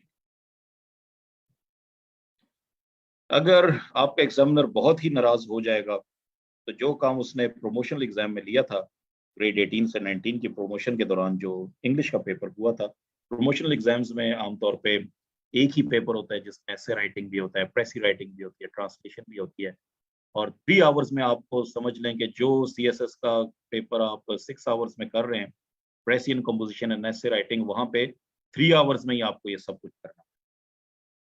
तो उसके अंदर वो फिर अपने standards भी उसी तरह जो है वो चैलेंजिंग रखते हैं। That speech is the speech of Martin Luther king, जो कि प्रमोशनल एग्जाम में दी गई थी। यहाँ पे सबसे बड़ा जो ट्रैप है कि एक तो यहाँ पे प्रोनाउन आई का इस्तेमाल है, अब जाहिर सी बात है ये आप खुद तो नहीं है। दूसरा यहाँ पे प्रेजेंट टेंस जो है वो आपको नजर आ रहा है, आई have a dream that one day this nation will, तो विल की प्रेजेंट फॉर्म विल है तो पास्ट वुड होगा। और यहाँ पे आई have a dream, I have a dream, I have a dream, सारी स्पीच करने के बाद एंड में ये मेहरबानी थी बड़ी जो इन्होंने लिख दिया था, Martin Luther King Junior delivered 28th of August 1963। So dear student, अगर स्पीच आ जाती है, रिमेंबर मार्टिन लूथर किंग की स्पीच नहीं आती, किसी और की स्पीच आ जाती है, तो that speech was delivered long ago in past. कल स्पीच वो होगी, परसों की गई होगी, पिछले हफ्ते की गई होगी, पिछले साल की गई होगी, मगर वो अब माजी का हिस्सा बन चुकी है। So everything that you would convert in indirect speech, आप इसको इनडायरेक्ट स्पीच में ही कन्वर्ट कर रहे हैं। सो इन हिज स्पीच, ये चूंकि एक बहुत फेमस स्पीच है, Martin Luther King junior said that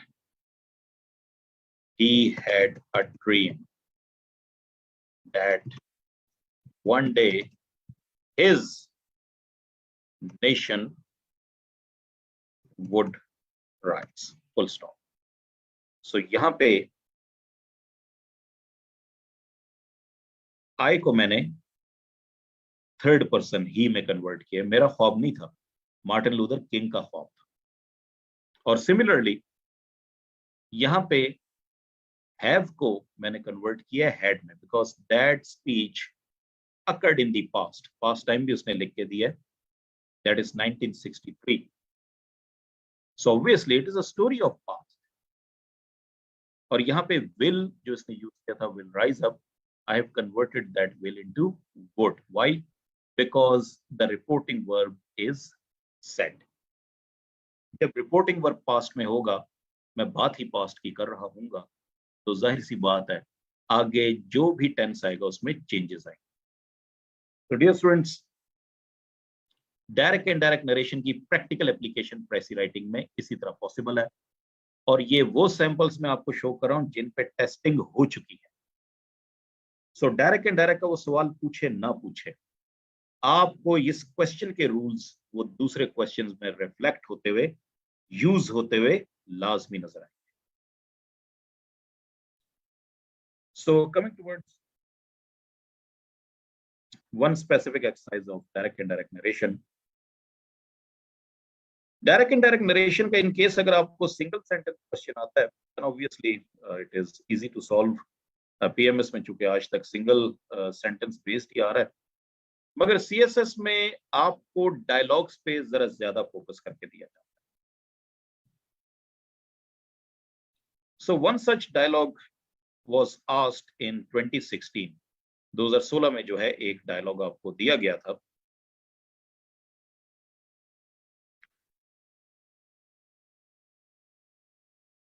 twenty 2016 में चॉइस नहीं थी, एक ही डायलॉग आपको दिया गया है, और उसकी इंस्ट्रक्शंस ये थी कि इसको ना सिर्फ आपने इनडायरेक्ट स्पीच में कन्वर्ट करना है, बल्कि पैराग्राफ फॉर्म में भी लिखना है. So that is killing two birds with one stone. Paragraph writing skills भी चेक करा, डायरेक्ट इनडायरेक्ट नरेशन भी चेक करा. Dear student, always remember that in dialogues there is always a context, और paragraph writing में context बहुत matter करता है. Dialogue में पहले पढ़ के डिस्कस करता हूं ताकि एक क्लियर आइडिया आपको हो जाए. Helen, Mr. West, what has happened to John? Mr. West, he has left the company. Company छोड़ के चले गए. Helen, why has he done that? उसने ऐसा क्यों किया? West, he asked me for a rise, but I didn't give it to him. उसने तनख्वाह बढ़ाने का मुतालबा किया था, जो कि मैंने नहीं बढ़ाई. Helen, why didn't you give him a rise? तनख्वाह उसकी क्यों ना बढ़ाई? Because he was lazy, क्योंकि वो सुस्त था. Helen, has he found another job? क्या उसको कोई और नौकरी मिली है? West, yes, he is working in a film company. हाँ जी, वो एक फिल्म कंपनी में काम कर रहा है. What is his salary like? उसकी तनख्वाह क्या है? West, I think he earns quite a lot. मेरा ख्याल है ठीक ठाक वो कमा लेता है.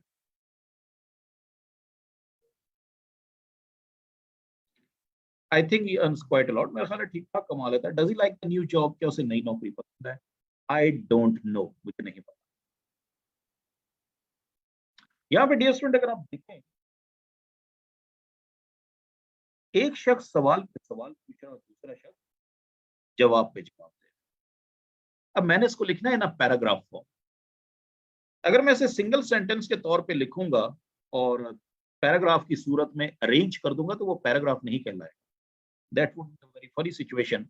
अगर मैं ऐसे लिखूं, जनाब, Helen said to West what had happened to John, then West replied he had left the company, then Helen asked why he had done that, then West replied that he asked him for a rise but he didn't give it to him, then Helen further asked why he didn't give him the rise. West then answered because he was busy.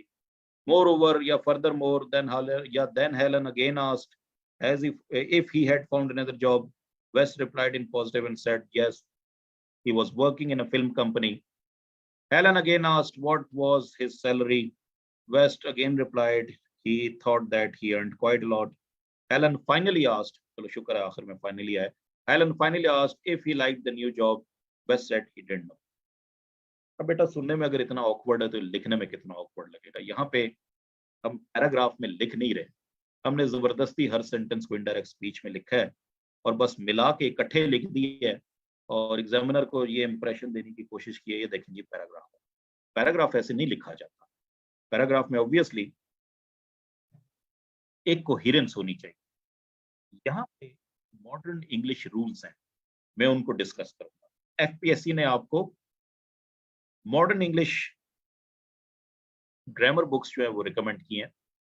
So English grammar in use by Raymond Murphy and practical English used by Michael Swan. उनके जो rules हैं direct indirect narration को वो कैसे deal करना है मैं वो यहाँ पर करूंगा. So it would start in this way.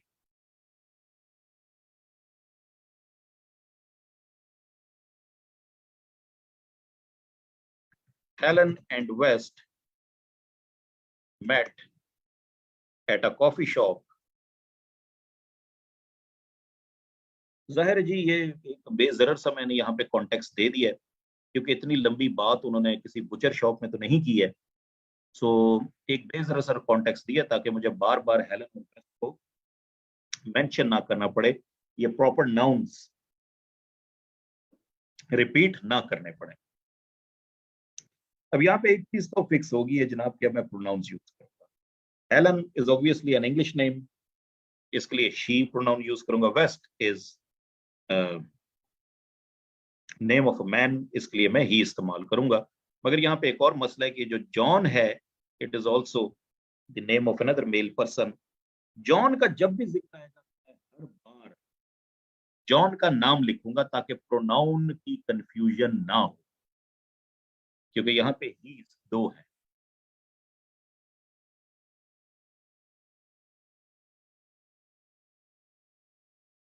So Helen and West met at a coffee shop. She asked him what had happened to John. Yeah, she asked him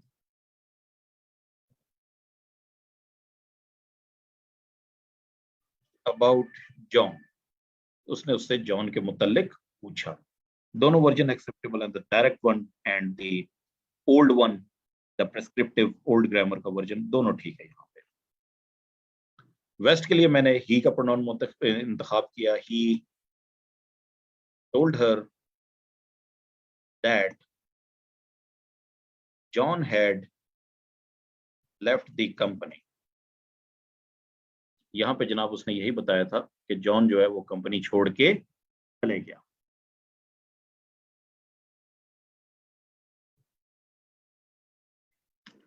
अब हेलन के सवाल पे सवाल है और जॉन के जवाब. Now I will focus only on the answers, क्योंकि मैं पैराग्राफ लिख रहा हूं बार बार he said, he asked, he answered, he asked, he answered, ये इस तरह की रेपिटेशन में इस्तेमाल नहीं करूंगा. सो ऑन फर्दर इंक्वायरी, मजीद पूछने पे, on further inquiry,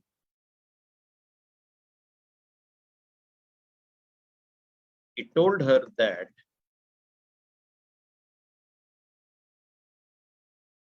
John asked him for a rise. जी, मजीद पूछने पे उसने क्या बताया कि जॉन ने उसे तनख्वाह बढ़ाने का मुतालबा किया था, जो उसने इनकार कर दिया. That John asked him for a rise, which he refused. Which he refused. आगे से फिर उसने सवाल पूछा है, why you didn't give him a rise? ये रीजन भी मैं साथ ही बयान करता हूं. Because he was lazy. क्योंकि वो सुस्त. Because he was lazy.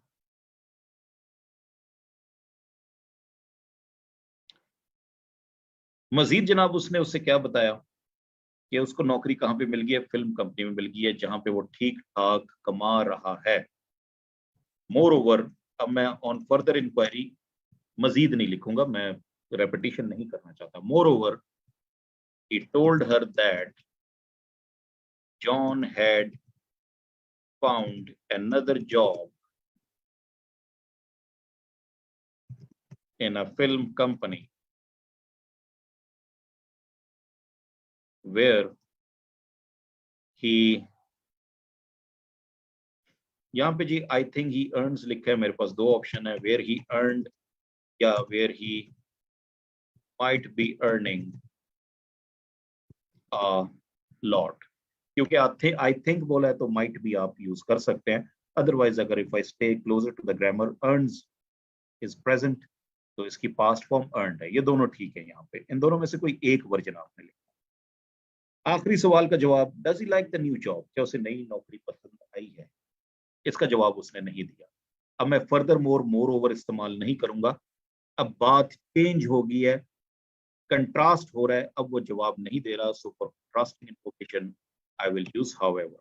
However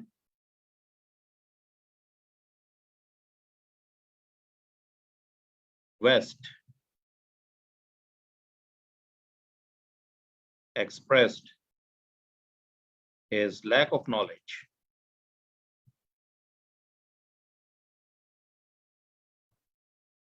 whether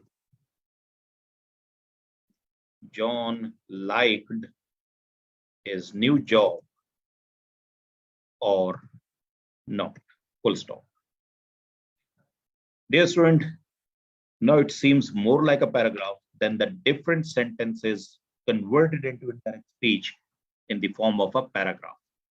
paragraph में पैराग्राफ के रूल्स अप्लाई होते हैं, वो स्पिरिट यूज होता है, बजाय इसके कि आप उसमें मुख्तलिफ सेंटेंसेस को जोड़ के लिख दें।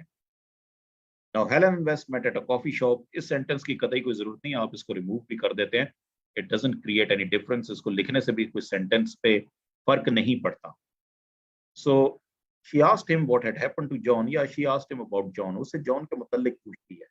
He told her that John had left the company, वो उसे बताता है कि जॉन कंपनी छोड़कर चले गए। ऑन फर्दर इंक्वायरी, मजीद इस्तफसार करने पे, पूछने पे, he told her that John asked him for a rise, उसने उसे बताया कि जॉन ने उसे तनख्वाह बढ़ाने का मुतालबा किया था, which he refused because he was lazy, जो उसने इनकार कर दिया क्योंकि वो सुस्त था।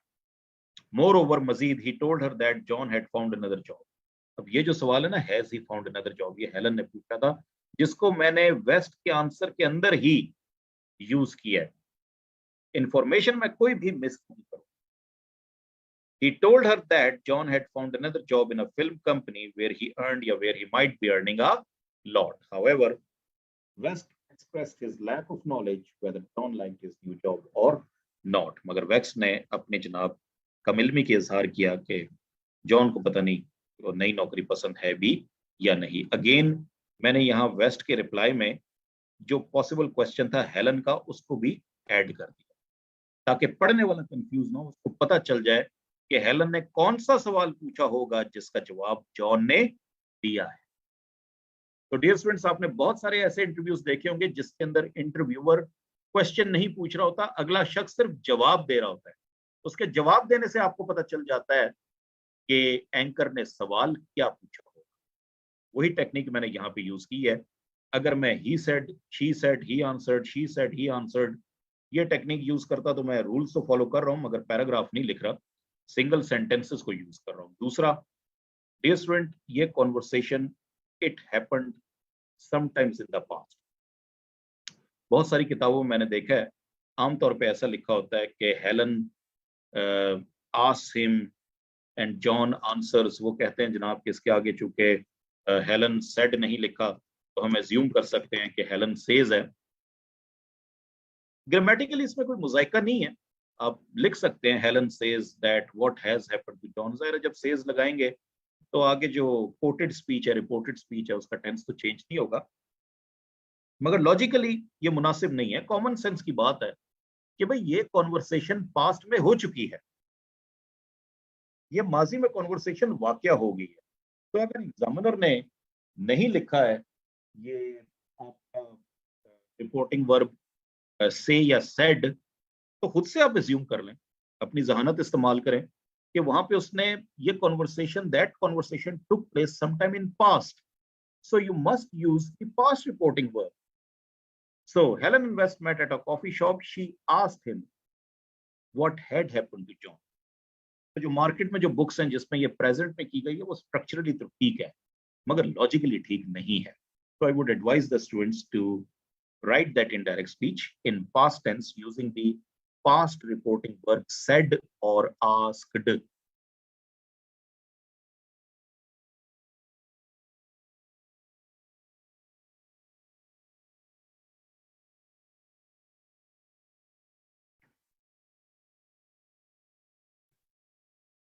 So dear students, if you have to practice the direct speech into indirect narration, specifically focusing the direct indirect narration, तो याद रखें अगर पैराग्राफ में आप लिख रहे हैं तो आपका वर्जन जो है बड़ा क्लियर और बड़ा सिंपल होना चाहिए। सेंटेंस बेस्ड नहीं जाना, ओवरऑल आपने इंटरप्रेट करना है। मजीद बरा आपके पास डायरेक्ट इनडायरेक्ट का क्वेश्चन सॉल्व करने के लिए 15 मिनट से ज्यादा नहीं होते। अगर मैं मार्क्स डिवीजन की बात करूं तो मार्क्स डिवीजन इस तरह जी के आपके 30 मिनट्स जो हैं they would be spent on solving the objective portion of pressing proposition. So 30 minutes dedicated to the objective portion. Now you are left with 2 hours and 30 minutes. So जो ideal time है प्रेसी का 40 minutes for प्रेसी, क्योंकि ये 20 number का आपका सवाल है। Similarly 40 minutes for reading comprehension.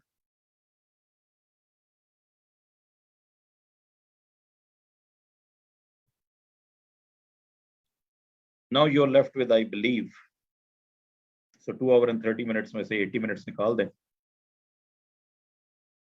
So I think 1 घंटा और 20 मिनट ही आपके पास नहीं जाता है, ज्यादा टाइम नहीं बचता। So within that 1 hour and 20 minutes आपको और कौन कौन से सवालात करने हैं? You have to solve the question of translation. By no means it will take less than 20 minutes.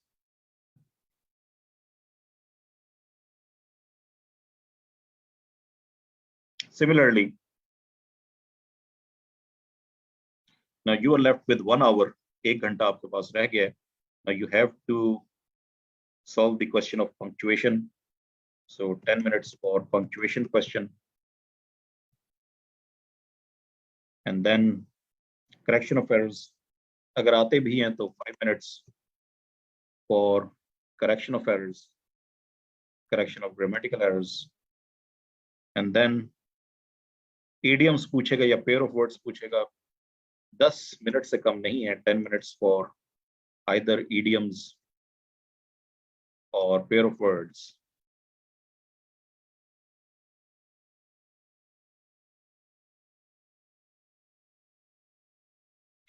Similarly, prepositions या direct indirect narration, again 15 minutes for narration.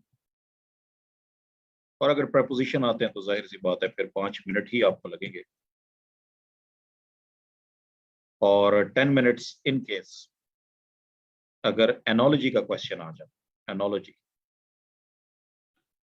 So I believe, dear students, you're left with only 5 minutes or 10 minutes to review your paper. So you would be very lucky कि अगर आपको आखिरी के 5-10 minute मिल जाएं paper review करने के लिए। So यहाँ पे ये पोर्शन जो मैंने अभी डिस्कस किया है, डायरेक्ट इनडायरेक्ट नरेशन मुकम्मल करने के लिए आपके पास 15 मिनट से ज्यादा टाइम नहीं है। Within 15 minutes आपको ये क्वेश्चन अटेम्प्ट करना है, एंड बी केयरफुल।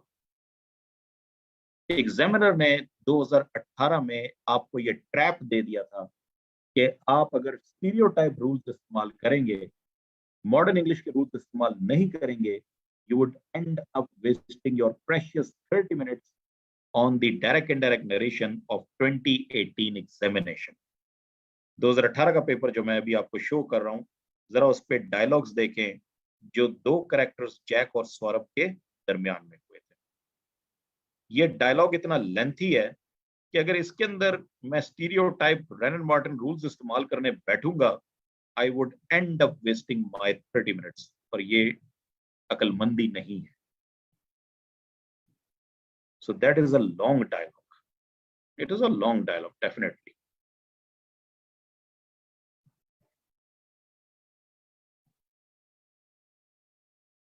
So इस डायलॉग को मैं जितना शॉर्ट कर सकता हूं, जितना मैं इसको प्रिसाइज करके प्रेजेंट कर सकता हूं, ये उतना ही बेहतर होगा। और इसके अंदर एक करेक्टर जो है वो इनफॉर्मल लैंग्वेज इस्तेमाल कर रहा है, दूसरा फॉर्मल लैंग्वेज इस्तेमाल कर रहा है। Student be careful. आपने इनडायरेक्ट स्पीच में जब पैराग्राफ में लिखना है तो आपने फॉर्मल इंग्लिश ही यूज करनी है। और यहां पे आपके पास ये फैसिलिटी भी नहीं है कि आप यहां पर प्रोनाउन ही का इस्तेमाल कर सके। जैक भी मेल नेम है, सौरभ भी मेल, हर बार आपको इनके नाम रिपीट करने पड़ेंगे।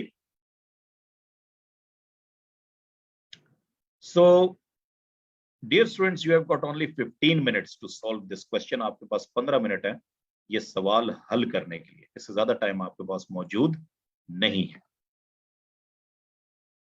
तो डायरेक्ट इनडायरेक्ट नरेशन का वो सवाल पूछे ना पूछे, ऑब्वियसली आपके सामने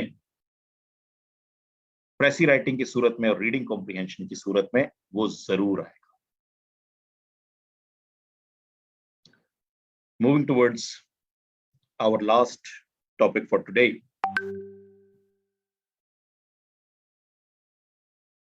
dear students, in precis writing so far हमने नैरेटिव टेक्स्ट जो है उनको ही जो है यहाँ पे डिस्कस किया। So we have discussed the speech और एक सादा सी कहानी प्रेसी राइटिंग की जिसके अंदर डायरेक्ट इनडायरेक्ट नरेशन के रूल्स इस्तेमाल हुए। मोर ओवर एक प्रेसी राइटिंग की स्पेसिफिक टेक्निक हम आज डिस्कस कर लेंगे, and that technique is the technique of using the contrast transition words.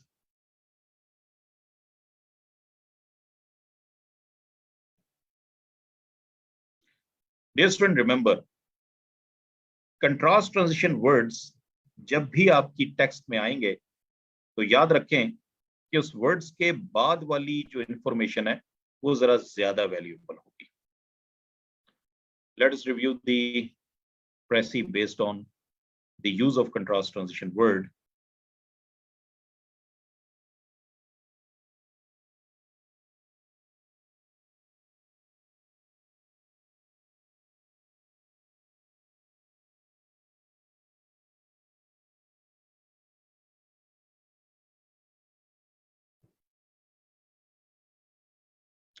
आपको जो एक specific precis contrast transition word, एक बड़ी शॉर्ट टेक्स्ट जो है यहाँ पे मैं शो कर रहा हूँ, इस पे तफसील से बात मैं अगले सेशन में करूंगा।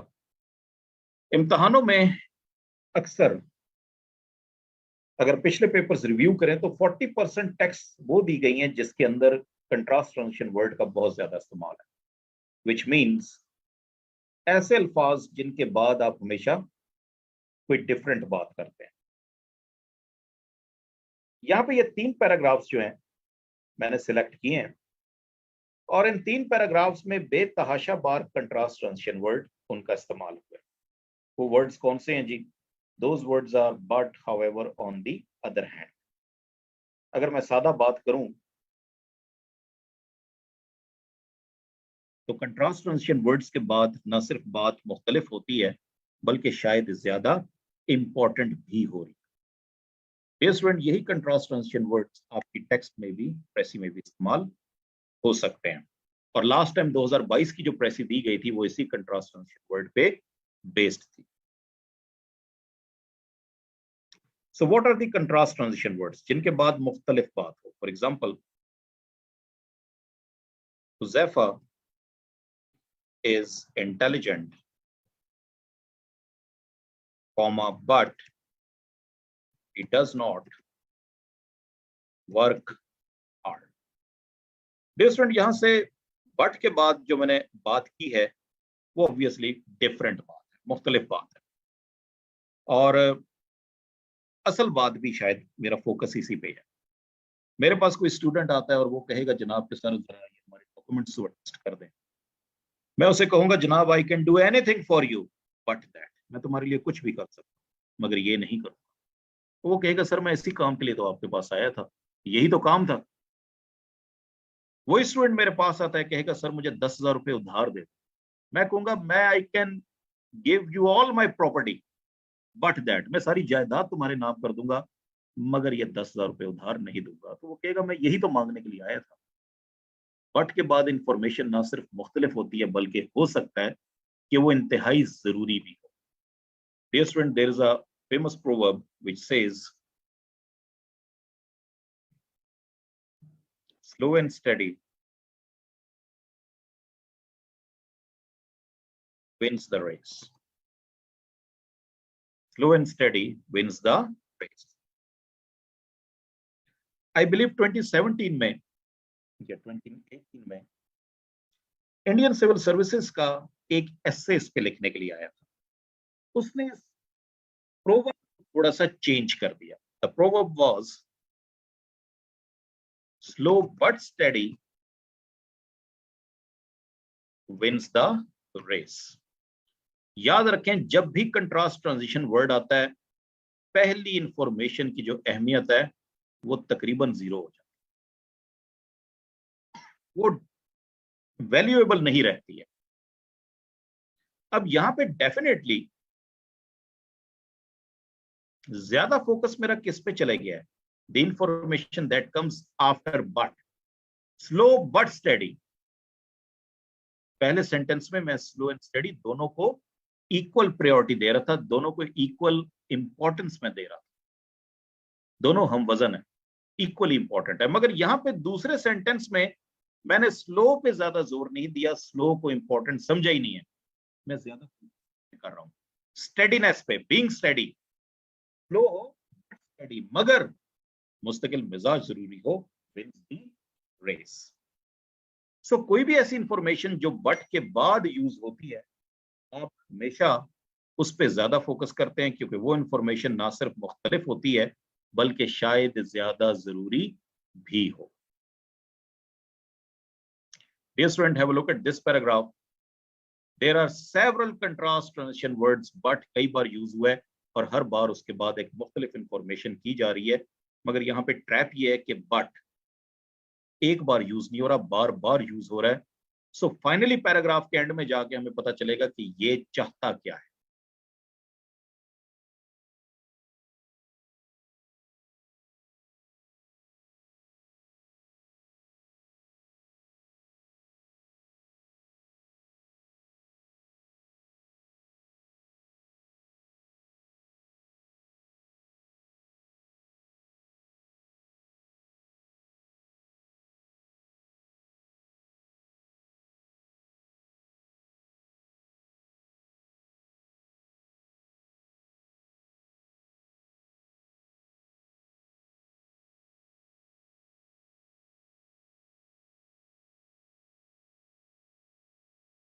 So let us start reading.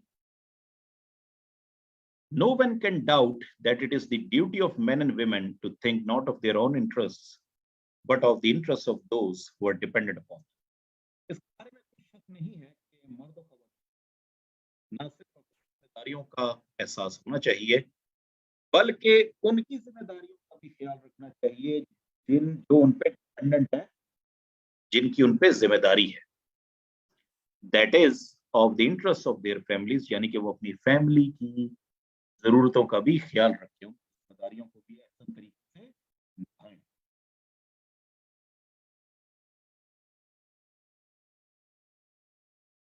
But our country is the only the great family to which we all belong. मगर हमारा मुल्क भी तो हमारी फैमिली है जिससे हमारा ताल्लुक है। अब देखिए मुख्तलिफ बात इसने कर दी है, अब ज्यादा फोकस किस पे आ रहा है? अपने मुल्क पे। Men and women then should remember that it is their duty to think of the interests of their country and should put these interests above all others. तो चुनांचे मर्द और ख़वातीन की जिम्मेदारी है कि वो अपने मुल्क के मफाद का ख्याल रखें और इसके मफाद को बाकी तमाम मफादात पे तरजीह दें। We must not imagine, however, अब इसने however यूज कर दिया, बट और however हमेशा इसके बाद मुख्तलिफ बात होती है। अब इसका मतलब पिछली बात से भी फिर गया, पिछली बात की इंपॉर्टेंस भी नहीं रही। मगर इसका ये मतलब नहीं है, ये ख्याल ना कीजिएगा कि that caring about our country, कि अपने मुल्क का ख्याल रखते रखते and thinking what is best for it, इसके लिए क्या बेहतर है, we shall run any risk of neglecting the interest of our families. हम अपने फैमिलीज के मफादात का ख्याल ना रखें, अपनी फैमिलीज को ही भूल जाएं और आवरसेल्व्स और खुद को ही भूल जाएं। नो द क्वेश्चन इज, ये कहना क्या चाह रहा है? शुरू में कह रहा है कि मर्द और खवातीन की जिम्मेदारी है ना सिर्फ अपना ख्याल रखें बल्कि उनका भी ख्याल रखें जिनकी उन पे जिम्मेदारी है, यानी कि उनकी फैमिलीज। अगर हमारा मुल्क भी तो फैमिली है, तो चुनाचे मुल्क के मफादात को तमाम मफादात पे तरजीह दें, मुल्क का ज्यादा ख्याल रखें। मगर इसका ये मतलब नहीं है कि मुल्क का ख्याल रखते रखते हम अपना ख्याल ना रखें, अपने मफादात को नजरअंदाज कर दें और अपनी फैमिलीज को इग्नोर कर दें। भाई आप कहना क्या चाहते हैं? If we rightly understand our duty to ourselves and our families and do that duty, we shall at the same time be doing our duty to the mother of us all, our country. That is the original sentence. That is the crux of it. अगर हम अपनी जिम्मेदारियां समझते हैं और अपनी family की जिम्मेदारियां समझते हैं और उन जिम्मेदारियों को अदा करते हैं, तो eight the same time indirectly हम किसकी जिम्मेदारी अदा कर रहे होंगे, किसको सर्व कर रहे होंगे? Our country. तो हम अपनी फैमिली, अपनी कंट्री जो है उसकी जिम्मेदारी भी अदा कर रहे होंगे। तो यहाँ पे डियर स्टूडेंट आपकी सिंपल प्रेसिस स्टार्ट होती है, if we rightly understand and perform our duties and those of our families, then at the same time we will be serving our country, we will be doing the duty of our country. अगला paragraph, when Nelson spoke to the sailors of the English fleet just before a great battle, the words he used were, तो Lord Nelson जो कि बहुत बड़ा naval commander था, जिस वक्त वो अपनी उस जंग के आखिरी जंग पे उस पे जा रहा था, ग्रेट बैटल, आखिरी जंग इसकी नेपोलियन बोनापार्ट के बहरी बेड़े से हुई थी। ये खुद जो है वो जंग में जो है उसी सारा फ्लीट इसका डिस्ट्रॉय हो जाता है, मगर ये नेपोलियन का फ्लीट भी डिस्ट्रॉय करता है, खुद भी इसी जंग में ये मारा जाता है। तो जिस वक्त वो उस अजीम जंग पे जा रहा था, तो उसने अपने सिपाहियों से, सेलर से क्या कहा? England every man to do his duty. Direct speech आ गई है जी। इंग्लैंड तवक्को करता है कि हर शख्स अपनी जिम्मेदारी अदा करे। डियर स्टूडेंट, यही बात जो है पिछले पैराग्राफ में हो चुकी है। The words are just as true for the ordinary world and for the common everyday battle of life in which we all have to fight. उसके अल्फाज आज तक अपनी तासीर रखते हैं, आज तक हकीकत है, ना सिर्फ जंग में बल्कि उस रोजमर्रा के चैलेंजेस में, कॉमन एवरीडे बैटल जो जिनका हम रोज सामना करते हैं, जिनसे हमने रोज लड़ना होता है। तो उसके अल्फाज क्या थे? England expects every man to do his duty. आपका मुल्क तवक्को करता है कि आप अपनी जिम्मेदारी ठीक तरीके से अदा करें। Our country expects every man to do his duty. अभी तक पिछले पैराग्राफ की बात आ रही, उसमें क्या था? अगर आप अपनी ड्यूटी अदा करते हैं, अपनी फैमिली की ड्यूटी अदा करते हैं, तो इनडायरेक्टली आप किसकी जिम्मेदारी अदा कर रहे हैं? अपनी कंट्री की। हमारा मुल्क भी तवक्को करता है कि हम अपनी जिम्मेदारी अदा करें, अपना फर्ज निभाएं, whether he lives in England, Scotland, Wales और आयरलैंड, चाहे वो दुनिया के किसी कोने में रहता हो। बट डियर स्टूडेंट, बट जब भी आपके पेपर में ये कंट्रास्ट ट्रांजिशन आएगा, but however on the other hand, इसको सर्कल करना है। बट अब मुख्तलिफ बात या शायद इंपॉर्टेंट बात, but in the interest of his country, of his family and of himself, a man's first duty is to make the best of himself. भाई अगर उसको वाकई अपने मुल्क का मफाद रखना है अजीज, अपनी फैमिली का मफाद रखना है अजीज, तो उसकी पहली जिम्मेदारी क्या है? कि वो आपको अपने आप को सबसे बेहतरीन बनाए, to make the best of himself. Single dash, single dash के बाद वो इंफॉर्मेशन होती है जिस पे एम्फेसिस दे रहे हैं आप। जो काम डबल डैशेस करती है जुमले के आखिर में, वही काम सिंगल डैश भी करती है। दैट इज, यानी कि वो क्या काम है? To make the best use of the powers of body and powers of mind with which he is born. कि वो बेहतरीन इस्तेमाल करें उन सलाहियतों का, जिस्मानी और जहनी, जिनके साथ वो पैदा हुआ है, end of the opportunities for using the powers which come in his way, और उनका उन अपॉर्चुनिटीज से पूरा फायदा उठाए जब कभी उसको मिलती हैं। तो वो अपनी जहनी और जिस्मानी सलाहियतों से भरपूर फायदा। That was the different information जो इस पैराग्राफ का टॉपिक सेंटर। बाकी इंफॉर्मेशन तो वही थी जो पिछले पैराग्राफ की आपकी तरफ, कि हर शख्स को अपनी जिम्मेदारी अदा करनी चाहिए, मगर अगर वो वाकई अपने मुल्क की जिम्मेदारी अदा करना चाहता है, मुल्क को सर्व करना चाहता है, अपनी फैमिली को सर्व करना चाहता है और खुद को सर्व करना चाहता है, तो उसकी पहली जिम्मेदारी क्या है? To make the best of himself, अपने आप को सबसे बेहतरीन बनाए। वो कैसे? कि जिस जहनी और जिस्मानी सलाहियतों को लेके पैदा हुआ है, जब भी उसे मौका मिले उसका भरपूर इस्तेमाल करें। That is the main idea. It is easy to see that if men and women are to make the best of themselves, they must begin when they are boys and girls to plan how they shall do. Dear students, अगर आपने coherence सीखनी है इन 3 paragraphs को जरूर पढ़ें, बार बार। इसके अंदर कोई discourse markers firstly, secondly, thirdly इस्तेमाल नहीं किए, मोर ओवर एडिशनली बिसाइड्स इस्तेमाल नहीं किए। इसके हर अगले पैराग्राफ का जो पहला सेंटेंस है वो वही थीम कैरी ऑन करता है जो कि पिछले पैराग्राफ में मेंशन कर दिया जाता है। This is how you will learn coherence. इसलिए मैं कहता हूं कि you can not become a good writer if you are not a good reader. अगर आपकी रीडिंग अच्छी है, आपकी ऑब्जर्वेशन इंप्रूव होगी, आप राइटर भी अच्छे बनेंगे। तो टेक्निक इसकी जो है नोटिस कीजिए। It is easy to see that if men and women are to make the best of themselves, ये बात पिछले पैराग्राफ में कर चुका है कि अगर मर्द और खवातीन को अपने आप को सबसे बेहतरीन बनाना है तो क्या करें? They must begin when they are boys and girls. They must begin when they are boys and girls to plan how they shall do it. तो वो अपनी टीन एजेस में प्लान करें कि उन्हें कैसे अपनी सलाहियतों से इस्तिफादा हासिल करना है। टीन एजेस में ही प्लान करें। हमारे यहाँ पाकिस्तान में देख लें, एफएससी में ही प्लान होता है, pre medical, pre engineering, computer science. उसके बाद आगे जनाब, अब तो खैर यहाँ पे भी प्लान हो जाता है कि इसने आगे कॉम्पिटिटिव एग्जाम करनी है, लॉयर बनना है या किसी और फील्ड में जाना है या सीएसपी ब्यूरोक्रेट बनना है या फौज में जाना है। तो सबसे बेहतरीन टाइम क्या होता है? जब आप बॉयज एंड गर्ल्स हो अपनी सलाहियतों को समझें। You have to make the best of themselves. और अपना बेहतरीन इस्तेमाल आप कैसे कर सकते हैं? आप अपना एप्टीट्यूड देखें, आपके अंदर रुझान क्या है, प्लान करें उस वक्त। The first and most important way to making the best of ourselves is doing the work that suits us best. तो सबसे इंपॉर्टेंट तरीका क्या है अपने आप को बेहतरीन बनाने का? आप वो काम चुनें जो आपको सबसे ज्यादा सूट करता है। एक इंसान फिजिकली वीक है तो जाहिर है वो स्प्रिंट रनर या कोई एथलीट नहीं बन सकता, वो उसे सूट नहीं करता।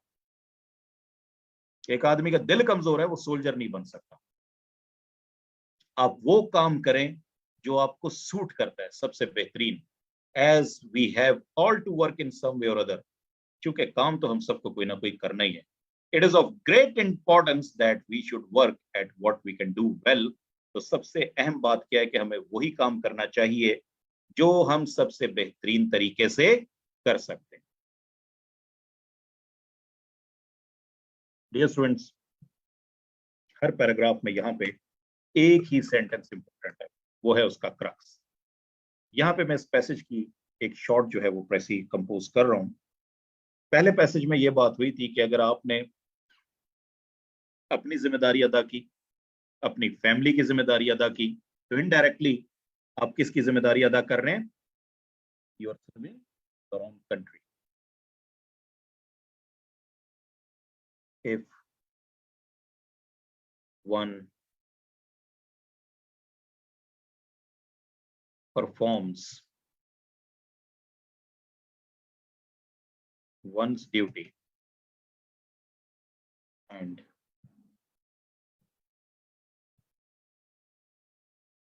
that of one's family,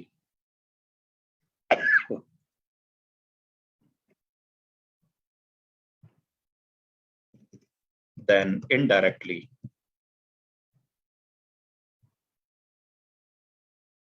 he will serve his country.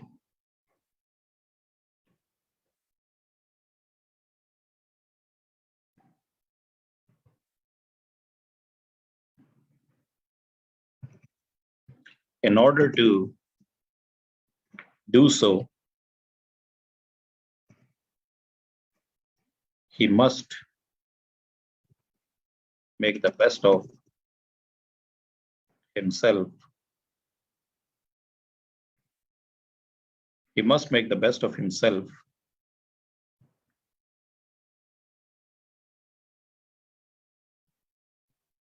dash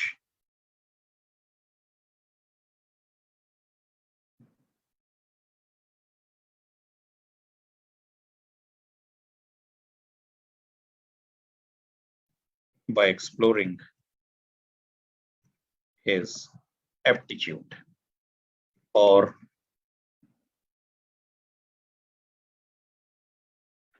by utilizing his talent. जो उसने बात की थी कि फिजिकल या मेंटल एप्टीट्यूड जो भी इसके अंदर से लायते हैं, जब भी अपॉर्चुनिटी मिले तो उसे इस्तेमाल करें. The best time to discover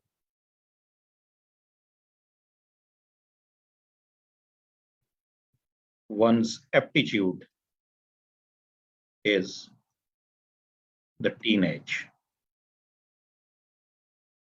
plan उसी वक्त करना जब टीनेजेस हो.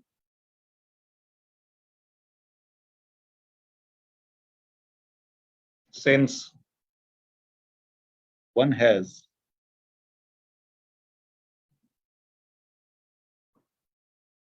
to earn his living, क्योंकि काम तो सबको करना है,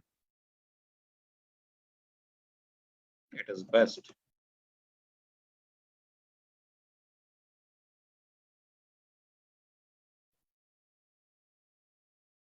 it is important what suits him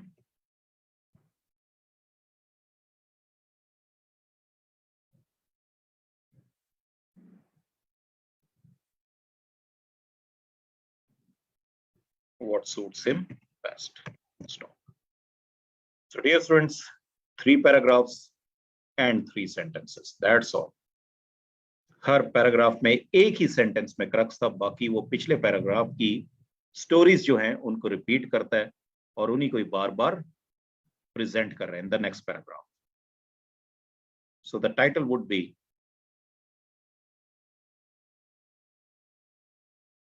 serve yourself colon serve your country. Title is always in the middle because the synonym of title is heading must come on the top. That would be the title. Ya serve thyself, serve thy country. So dear students, that's all for today. Today we have discussed 3 important things. We have discussed the basic rules of punctuation and all their variety in paragraph as well as single sentence questions.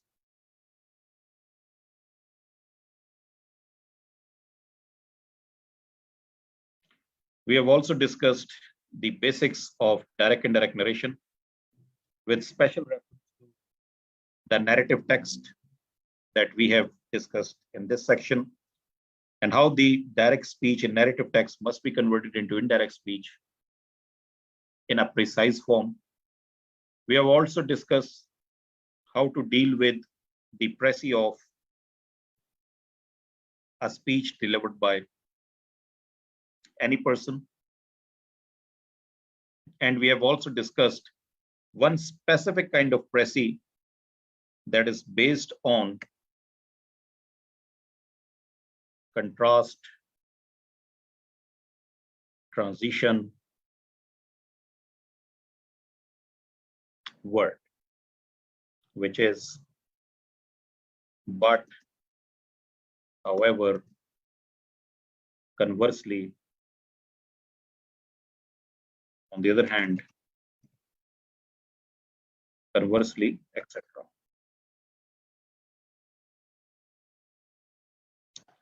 So we shall discuss in the next session few more techniques and types of precis writing and the variety of texts that are used for reading comprehension question. So therefore, I finish my lecture over here. Inshallah ta'ala, I see you tomorrow with some new topics. Thank you very much for your active participation.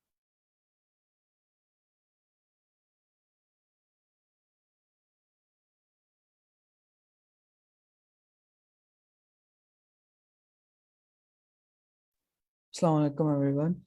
सो ये S press की class थी, press and composition की। सो कल एक और class होगी इसी series के साथ, इसी की जो सेकंड पार्ट होगा, तो आप उसे ज्वाइन कर सकते हैं। अगर फ़िलहाल आपके कोई क्वेरीज हैं, कुछ क्वेश्चंस हैं, तो I am here to answer.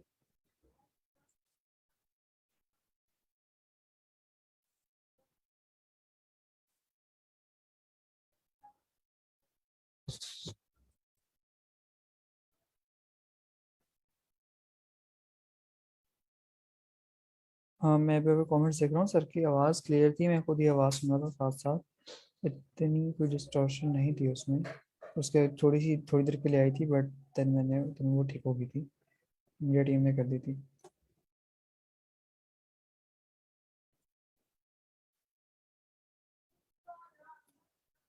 अगर आपके इसके अलावा कुछ क्वेश्चन है तो बता दें काइंडली, और नहीं तो हम सेशन को एंड करते हैं और कल मिलते हैं इसी तरह, इसी सेशन के साथ, इसी चैनल पे।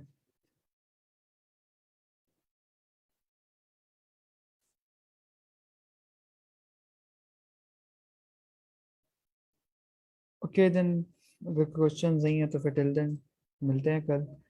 टिल देन टेक केयर, अल्लाह हाफिज़, और अपनी तैयारी करें। गुड लक, हम सबकी दुआएं आपके साथ हैं। अल्लाह हाफिज़।